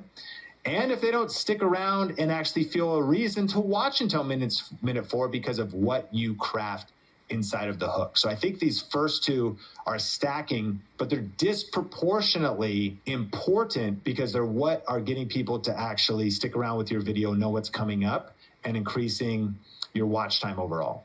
This is huge. These first two, I 100% agree. I'm like, if you're going to spend your time somewhere, the ice cold tactic right now for the small channel is right here. Better ideas, better hooks. Like, I swear, I've seen this, Sean, like over and over again. Few tweaks on the title, thumbnail, the idea itself. It's a good representation of the idea. We click into the video. Those first few sentences are in line, right? It's like they're talking to the viewer. Those videos get more views. I swear, outliers are made right here. This whole conversation we just had. Small channels, your next video could be on the other side of just these few tweaks. Sean, I had a thought as you were talking about the length of a hook. I've had this idea. I want to run it by you right here, on the air, so to speak. So I have a background in music. I know you have a background in music. Artists and musicians, just being in writing sessions and stuff with them, like, they will stress out over the opening line. The very first line of the song, the lyrics, like what's happening right there. And there's several different things, like, in Spotify, a stream actually isn't a stream unless it's been played for 30 seconds. And so there's like actually all this retention crazy stuff that happens for musicians in Spotify. But to bring it to YouTube, it has made me think about, I think we should stress over that opening line more as creators. Like that just the first thing out of your mouth, whether it's what you're saying, it's what you're showing, it's a combination of what you're saying and what you're showing. I'm curious your thoughts about how important that initial interaction is after someone is, because here's the reality, right? We all do this. Someone has made the decision. It might be a little dramatic to say, but they've taken the risk to click in on a video that they nailed the big idea. The packaging is great. Title, thumbnail. It's like, this seems like what I'm looking for. But what's that difference between like people who click in on that video and then leave right away? I've totally done this. It's like something just feels off in those even first 5 seconds. Like, any insights there about what's going on and what, a small creator could take away from it? Well, there's a couple insights. And the first thing is, what a powerful illustration for you to bring up with your experience in writing songs and helping people write hit songs and crafting music. And you're exactly right. I have a couple references here, and this might feel a little off-brand, but I'm going to go there because there's a whole side of me that people that listen to the podcast know I'm a person of faith and I love Jesus, but I also was raised by the Wu-Tang Clan as a white kid in a Christian high school. So like hip-hop has been a big influence for me. So I actually have a line that is from a particular song, but you're absolutely right. There's this underground rap group called Dilated Peoples, and there's this one line where he actually kind of references this. He goes, I like to start every verse with something to quote. The devil you know is better than the devil you don't. And I've never forgot it, but even him saying that, I like to start every verse with something to quote. What is the first sentence? Is it provocative? Is it triggering? What is that first thing you hear? And this can feel like a lot of pressure. I mean, I want small creators to take and creators of all sizes, take a deep breath and be like, geez, do I have to be Aristotle, Socrates, and have like a biblical first line? Like, when you're in Navy medicine, you see more than numbers on a chart. Behind every checkup, every set of vitals, is a service member who needs you. A pilot preparing for takeoff, a submariner diving beneath the waves. Here, medicine makes the mission. Navy medicine lets you focus on patients who protect us all, while we focus on administrative hassles and even reimburse your medical school loans. Start your mission at Navy.com/medicine. America's Navy, forged by the sea. Like, no, but you brought it up, like the point. So then, Jay-Z from Diamonds from Sierra Leone says, I'm not a businessman, I'm a businessman. Opening line. Notorious B.I.G., Juicy. It was all a dream. I used to read Word Up magazine. And then these turn into memes. Think about these songs where just a phrase. How about this one? Hello, darkness, my old friend. Yes. That's all. That's 5 words. And Simon and Garfield are having that whole thing stick. But here's the one I want to share. I'm going to censor it a little bit. There's a rapper named Central C and wrote a song called Doja. And the opening line is, I'm going to say almost every word. I'm going to censor the B word, okay? How can I be homophobic? My B is gay. That's the opening line. Now, it's like, what? Like, he just went 0 to 100 real fast. And you're also like, what does that even mean? Like, and so this line exploded in popularity. First line, a couple reasons. Because it's contradictory and provocative. So wait, how can I be, that's already a touchy issue. How can I be homophobic? It's also humorous. It's like meme worthy, so it's shareable, and it's also memorable, and it's just kind of like Hello Darkness, My Old Friend. So you got to know that these artists that actually sometimes have writers helping them, or they're that's on brand for him, whether that's cursing or talking about subject matter. And so everybody listening to this, the principles, which is what we do here at the Think Media Podcast, I think we can learn these powerful principles about cutting through the noise, thinking about what's happening in culture. It's provocative. It's a counter culture. Like, wait, he's not allowed to say that. That's the other, like, wait a minute, you can't even talk about that. He just did. So thinking about packaging and the hook, you're just absolutely right. So you just kind of got me inspired. You tapped into me thinking about, is this the real life? Is this just fantasy? Bohemian Rhapsody. It's soon. And anybody that goes to a wedding, which is where a lot of our listeners, like, they're like, yeah, I don't really turn up to music like that, Sean. I only listen to, Praise 105.3. But I'll turn up at a wedding. You get me like that song that hits me from that R&B classic from high school. Man, that just gets me back, I must mainly listen to worship music, but I might be able to spin a little Casey and JoJo, 98 Degrees. It takes me back to that one that got away. So anyways, there's the power of focusing on the first line. I think I might have forgot your second question. It's worth thinking about.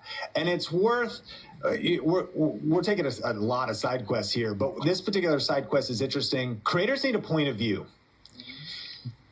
Small creators need to work on formulating a point of view. And consider this. If you're just like putting out some same old information, that information's on AI. But people want your videos. Your listeners, they want a human. They want someone to guide them. They want someone to teach. They want to find new creators. They want to find your channel. But you got to work on your message. You got to work on your communication. You got to improve these skill sets. And this skill set of dialing in these, levers, if you will, to improve your hook can be incredibly powerful. And your first line might set the tone, create some cognitive dissonance. And you don't have to be off-brand and be provocative like you aren't, or say something you don't believe, but take it all the way back to my favorite example, leader of all time, communicator of all time, and, the one I put my faith in, Jesus Christ himself. Everything recorded in Scripture of how he was as a communicator, best in the world, none better. And he would often say, you've heard it said this way, but I tell you it this way. You've heard it said eye for an eye, but I tell you turn the other cheek. Knowing his audience, the key, he understood his audience. He understood what was happening in the culture. He was driven, of course, by pure truth and pure integrity, but was able to cut through the noise and be provocative.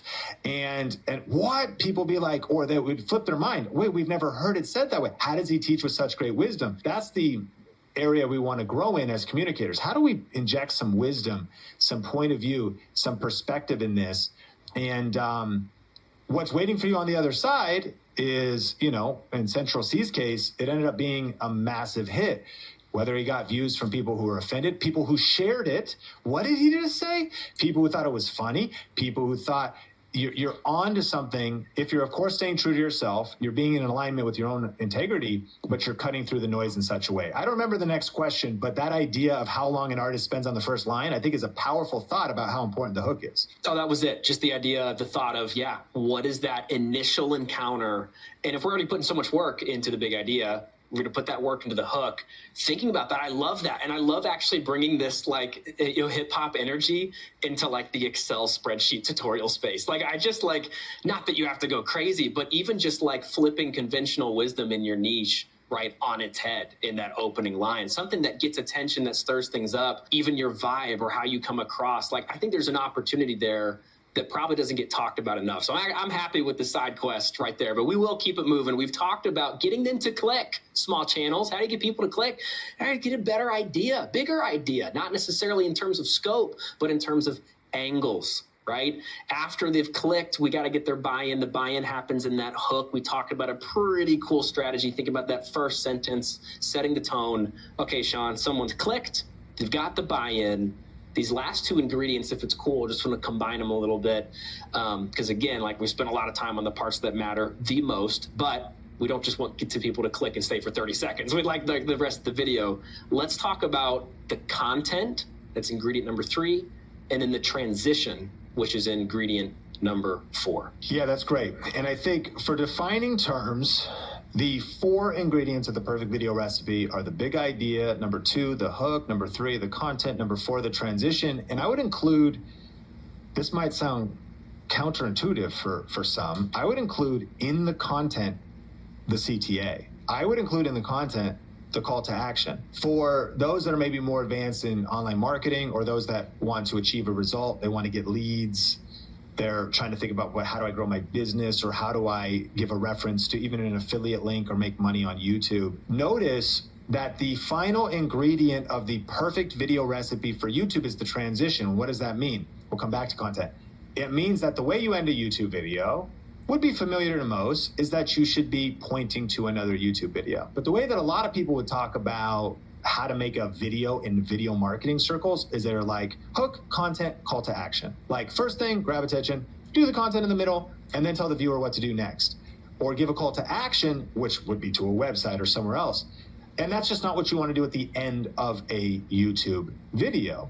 So the 4th ingredient is the transition. How do you, without letting the viewer know you're ending, transition, agitate another problem, open another loop of curiosity, point to another episode or video in your library, and then say, click or tap the screen, or click the screen to watch what's next, or utilize the power of an end card to, instead of just having a viewer watch a singular video, how do you hopefully encourage them to watch multiple videos in a row, create a viewer journey where they could binge your content? And, you know, if you really look at the math, how many people click end cards? People are going to jump on their own. They're going to go where they want next. It's not a ton, but I've seen that many people don't even get any clicks, or very few, and maybe get 1%. And you can look at this in your analytics. If you could raise that up to 5 or 10%, which we've done, that's wild. And then you multiply that by, you know, of course, I think media, we have videos with 100,000 views. I think we have over 40 or 50 videos now with 1 to 10 million views. Well, 10 million views, 10% of people, that's a million people clicked your end card if you got it to 10%. So how many people, again, many people might just jump off. They liked your one video, but you want to intentionally, strategically transition people to another video. That's step 4. So if we take it back to content, the reason I'm mentioning the CTA is that people then wonder, and from entertainment, maybe not as much, but of course in education, but then when do I let them know about my thing? Or when do I tell them about my website? Or when do I tell people about what I have to offer? My argument is that the content in the middle, either maybe you don't include it. Not every video has to have a call to action in the sense that you got to go to a website or go do something, and not every creator is building an email list, although every creator should be thinking about building an email list, in my opinion. That's where you would include it. You'd actually include it somewhere in the middle of the video, and I think that's probably a conversation for another day. So if we land the plane on the content, it's probably a part 2 episode, because there's just so much here. I mean, now we're in the bulk of the video. If I thought about one word that sums it up, it would be structure. Is that there is structure to your content. This is why 100% of people listening to this can get more views on their next video if they just have better structure. You're an entertainment channel. Stories have a beginning, middle, and end. There's a structure to it. Even better, they have like rising conflict. They have some resolution. They might have multiple conflicts. It's kind of like the advanced level of this is hooks aren't just at the beginning of the video. You might rehook multiple times. I think the Mr. Beast culture for it is a continuance of raising the stakes. And the way to understand this is there's a premise at the beginning of the video. Like, 100 old people versus 100 young people, and then mid-video it's like, and now there's 100 dogs introduced into it as well. That's what? And then it's like, and now we're not just giving away $1 million, we're actually going to give away $5 million, but it's introduced later. So you're about to jump off, and there's like these multiple, well, that's Mr. Beast, I can't do that. Yes, you can. You could just think about the structure. What are the different plot points that are happening in your video? And if it's as simple as an Excel tutorial, it's thinking about the structure. Is it logical? Is it linear? How can I make it more interesting? How can I think about re-engaging the viewer to where when it might get boring, people need to be themselves, and not everyone's going to inject hip-hop lyrics or Simon and Garfunkel, but that's the kind of stuff that makes a boring Excel training a little bit more interesting. Maybe there's some references, some humor, some dry humor. Maybe it's not humor. Maybe it's just kind of a reset of attention. Maybe it's a metaphor. There's a lot of ingredients, but at the end of the day, I think about structure. Okay, Sean, so just keeping in mind that creator who could listen to this episode, there's a lot of stuff that we covered and a lot of good side quests, and some questionable, but no, they're all good. Thinking through their next video. All right, so someone's going to put this down. Next upload's on the way. It could be overwhelming to think about all 4 of these parts. Okay, the big idea, that's important. It's okay, the hook is important as well. Well, they're all important. There's 4 ingredients. Would it be safe to say, to try to enable the best output forward, just focus on, for your next video, your big idea and your hook. And then when it comes to the content and the transition, do your best, know they're important, but spend the time. What if you double the time that you spent on that big idea, fleshing it out, fighting for the right angle, that hook, thinking about that opening line, thinking about the vibe, thinking about what the viewer's experiencing after they've clicked on what you've presented to them in the title and thumbnail. And that's great for that next upload. And then when it comes to the content, just deliver it. I've often said this to creators, in the beginning, right, where it's there's a lot, it's overwhelming. Hey, let's focus on the highest ROI, which is going to be the idea, title, thumbnail, and then that hook. And when it comes to content, do your thing. Right? Just teach about Excel, open it up and walk me through the 3 steps that you're promising, right? When it comes to the chickens, talk to me about the best feed for them, right? Let you just talk, just give me your expertise, give me your entertainment. And maybe for that next upload, then we can start to attack the content. Is it safe to say, what I'm trying to say is that the pressure's a little off if you've kind of done your part with the big idea and the hook? When it comes time to the content, you can try kind of do your best with it and try to get better at that each time. 100%. And I want to just remove pressure. The power of listening to an episode like this and, continuing to listen to content like this and being subscribed is, we're learning, we're leveling up, we're challenging our thinking, but this is a lot. I've got peak empathy. It's you've been doing this for years. I've been doing this for years. And we've been just focused on getting 1% better. One of our core values at Think Media is the pursuit of mastery, which is also, it's a pursuit.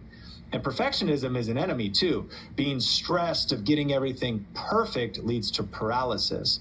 But taking action, taking massive imperfect action.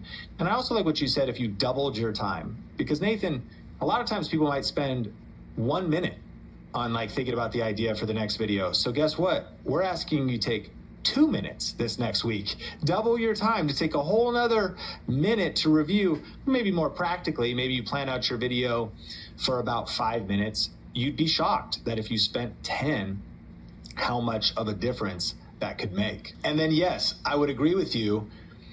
If you lock in step 1, just the big idea, and you lock in your title, if we kind of end where we started and we think about, if you're just doing chickens, how many different angles could you do on that? You could say the chicken coop glow up. You won't believe the before, or 5 things I do differently on my chicken coop, DIY mistakes to avoid. Back to big idea. To me, that's it just took an idea, chicken coop update, to a big idea, a better idea. 5 things I do differently on my chicken coop, DIY mistakes to avoid, and then thinking maybe about the hook. Hey, in this video, I've made so many mistakes when it comes to raising chickens. I've been doing it for the last 5 years. I've learned a lot of lessons, and I kind of just want to go through 5 ideas I wrote down of my chicken coop that I want to avoid. That's it. Yeah, totally. Then go through the ideas, just freestyle. But locking that in sets a direction that'll make your content that much more easy to follow. That is the structure. By defining that the angle and the title and the idea is the 5 things I do differently on my chicken coop, the DIY mistakes to avoid, you've given yourself confidence and clarity and structure for what the video could become. And so, no, you don't need to then sit down and be like, what is the raising conflict and the introduction of the villain and a protagonist and antagonist that comes at minute 3 for my chicken. I mean, those are cool thoughts, but speed is helpful. And so when you also think about, man, that's a good title that I would click on for somebody that wants that promise and that result, that's strong. That is something that I could just chicken scratch, no pun intended, write down the 5 mistakes because they just come to me naturally because it's something I'm living. But I spent more time, to your point, yes, back where we started. What's the angle? What's the topic? How are we going to title that? What's the thumbnail that could be interesting? And then what am I saying right up front to just let people know that that's what they're about to learn? And you're talking to also just friends on the internet. You're looking at the camera lens. You're talking to one friend like you were sitting down to have coffee or the sweet tea on your porch, talking about chickens, and just being like, yeah, I made some mistakes over the years. I mean, a couple things that come to mind. Number 1, number 2, number 3. And then being thoughtful. And then it's like at the end of your video, you just maybe know ahead of time. You make sure you record and you're like, I hope you enjoyed this video. Click subscribe for more stuff from Anderson Farms, where we're just talking all about homesteading and our farm life. And, recently we redid our whole approach to how we're dealing with the cows. Or recently we just redid our whole thing of how we're dealing with the garden. Click or tap the screen if you want to watch that. Then you would have just hit the perfect video recipe. You defined the big idea, you thought about your hook, you delivered on the content, you gave a transition to another video. On a simple level, if you use the recipe, it'll work for you. And then our encouragement is it's kind of just like cooking, and stay in the kitchen and don't quit. Personally, I'm trying to get better at cooking, and there's been times I've cooked the chicken. Personally, when you're having friends over and you're barbecuing and you want to cook the perfect steak, but you got into a conversation and you forgot, and now your family is about ready to excommunicate you because they like medium rare, but it's not only cooked all the way through, it is a brick. That steak is like rubber. That's frustrating, but you gave it a shot. You cooked a meal. You put it out there. People ate it. You lost a few family members. You're repairing those relationships in therapy, but stay in the kitchen. Keep cooking, keep posting new videos, and keep getting 1% better with every upload. Even if you don't nail the recipe perfectly, by just having a framework and some structure, you can make changes and improvements over time. That's why we like to say small tweaks lead to giant peaks. There it is. That's your battle plan, small creators. Go forth, think about these things, take it one video at a time, 1% better with every single upload. If you got value today, hey, like, share, rate, review, wherever you watch or listen. This is the Think Media Podcast. I'm Nathan Eswine, and I can't wait to connect with you in a future episode.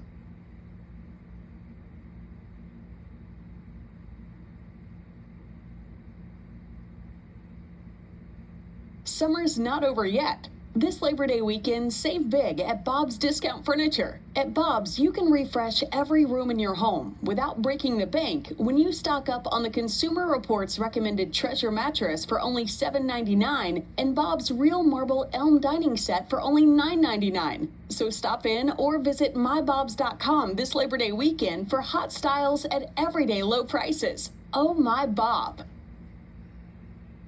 Creators have to realize this FTC is coming for creators. According to the FTC, you need to disclose so extensively. Make sure, right, if it's on YouTube,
toggle the paid promotions button. You need to.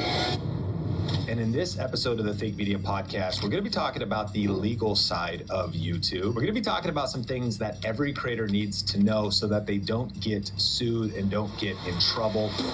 This is the beauty and nightmare of living in the US, right? You can sue and be sued by anyone. So if you don't have an LLC up that veils, that protects you, then your personal assets might get touched.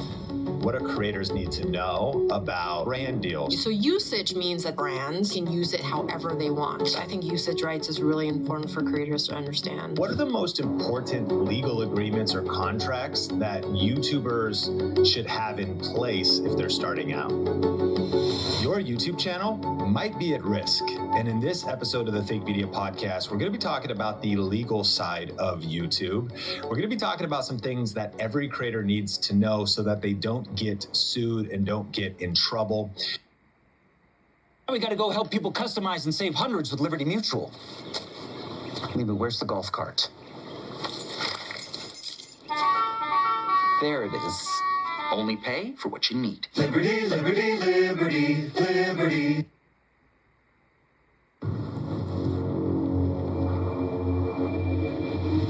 Stop advertising your servers to archaeologists on site surveys. Start marketing to the right people by targeting industries and functions on LinkedIn ads. Don't get sued and don't get in trouble, and some of the biggest legal mistakes creators make. But we're going to be kicking it off with also some of just the fundamentals to make sure that your YouTube channel, your online business, and your personal brand is in order. Right up front, our guest today is Tyler Chow, back on the podcast. She's the creator's attorney. And Tyler, how do you introduce yourself at parties? Thanks for that question, Sean. I'm so excited to be on again. Our last conversation was so fun, and it's really good to see that people really responded well to it. So this is how I introduce myself. I am the creator's attorney. My life's mission is to protect creators and bring them to seven-figure businesses. I've been an attorney in Hollywood for the last 16 years, and I started my own YouTube channel 2 years ago. And then I fell in love with the space and realized that a lot of creators are being taken advantage of and don't know what they don't know. And so it's really my goal to educate and protect creators, and our conversation, I think, hopefully does that. Well, I'm excited to dive into some juicy topics. You know, some of the things creators get stuck on is maybe FTC guidelines and disclosures and affiliate marketing. Sometimes they can get in trouble with brands, and creators are getting scammed by brands a lot too, like maybe fake brands that are sliding into their DMs and their email inbox. But I actually just want to start off at a high level based on some questions from our past episode on the business of content creation. Mm-hmm. And so what are the most important legal agreements or contracts that YouTubers should have in place if they're starting out? Well, I think we touched upon this in the last conversation. I think doing an LLC, I think employment agreements are really important. So if you have anyone working for you, whether they be editors, producers, script writers, anything that is creating content for you, I think they need to be under those contracts. I think some NDAs are helpful, right? If you want to send cease and desist to people who might be sharing confidential information that they learn while working with you or even just talking to you, right? Like maybe you want to partner with somebody or start a channel with somebody and you share information and ideas or about your channel or products or anything. I think NDAs are really important. I think, you know, those are kind of just high level what they need. And, you know, we talked about what do creators need? They need to pay their taxes. They need to have general liability insurance, defamation insurance. And I think trademarks are really important. I mean, it's not a contract, but it is a legal protection, because as we see the future flood of creators who are going to come in, I mean, you look at all the laid off tech people, you look at traditional Hollywood where there's less and less TV and film now. I'm sure you've heard it. People are like wanting to come into the creator space to create content, because I think that's the American dream, where you can, where else do you get to make a video where millions of people will see it, right? That's yes. YouTube. The dream is real, and the creator economy is estimated to grow and double even in the next couple of years. And you're referencing part one of our conversation, which I'll link to in the show notes. And I encourage listeners to check that out after this episode. But when it comes to contractors, let's say you hired somebody on Upwork. Probably one of the most common things is somebody jumps on an online Fiverr.com. Do you think you're liable or vulnerable if you just outsource some editing or thumbnail design to someone on Fiverr and you don't have a contract with them? That's a great question. I have not looked at the terms of service for Fiverr or Upwork. I would hope that they have some type of language in there, but I don't know, right? I think it is so much better to have a template, and I am actually selling. I mean, you know, based off of our last conversation, so many people reached out to me that now I didn't before, but I will start selling a shorter template, right, versus the kind of full length ones that I do for my clients, where you can just have them sign. It's a short one where it says everything you do for me is owned by me. Because what you don't want is for them to have your content that they're either editing for you or filming for you, and they say, well, I own that because for whatever reason, they believe so. And if you don't have a piece of paper that says otherwise, then I think that leaves you exposed. Yeah, that's super smart. And we'll link to your resources in the description down below. And I just think about these types of investments are just critical, because it might seem up front like, this is that. You know, this is all the details. I just want to make videos, but protecting yourself is huge. And reference episode number 1 to check out. You mentioned, maybe you don't have to start an LLC day one, but didn't you say maybe if you're earning $1,000 or $2,000 a month consistently, and you're maybe hiring in a video editor or somebody, that you really want to start having this stuff in order? Well, I actually wanted to clarify that. I actually just meant $1,000 or $2,000 a year, because I think that's how much it costs to set up an LLC. I mean, it's even less than that, right? It's probably a few $100s to set up an LLC. I think here's the threshold. If you own your house, if you own a 401k, if you own any assets that you don't want to be touched during a litigation or someone who's suing you, let's say you do a brand deal. New Sustain Pro, a triple action formula that hydrates, restores, and protects dry eyes for up to 12 hours. New Sustain Pro, saving the world from dry eyes. Ever wish for a more personal way to reach your audience? I wish there was a way I could reach my audience, but personally. You should sign up for Emma, the easy... Maybe I should sign up for Emma. Never mind. Anyway, meet Emma, the easy, work with you, basically your best friend, email marketing service.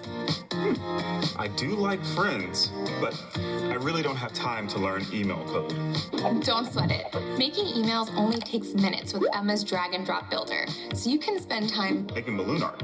Yeah, that is a thing you could do. Oh, and with our reporting features, you can see what's working and when you could do better. Great. I'll set reminders to send my emails. Well, you could, but Emma's automation feature means you can schedule emails ahead of time to go out whenever you want, based on dates and triggers. So I could send out emails while I'm on vacation? Yep. But wait, some of my subscriber info is in other apps. Not a problem. Emma has tons of integrations available.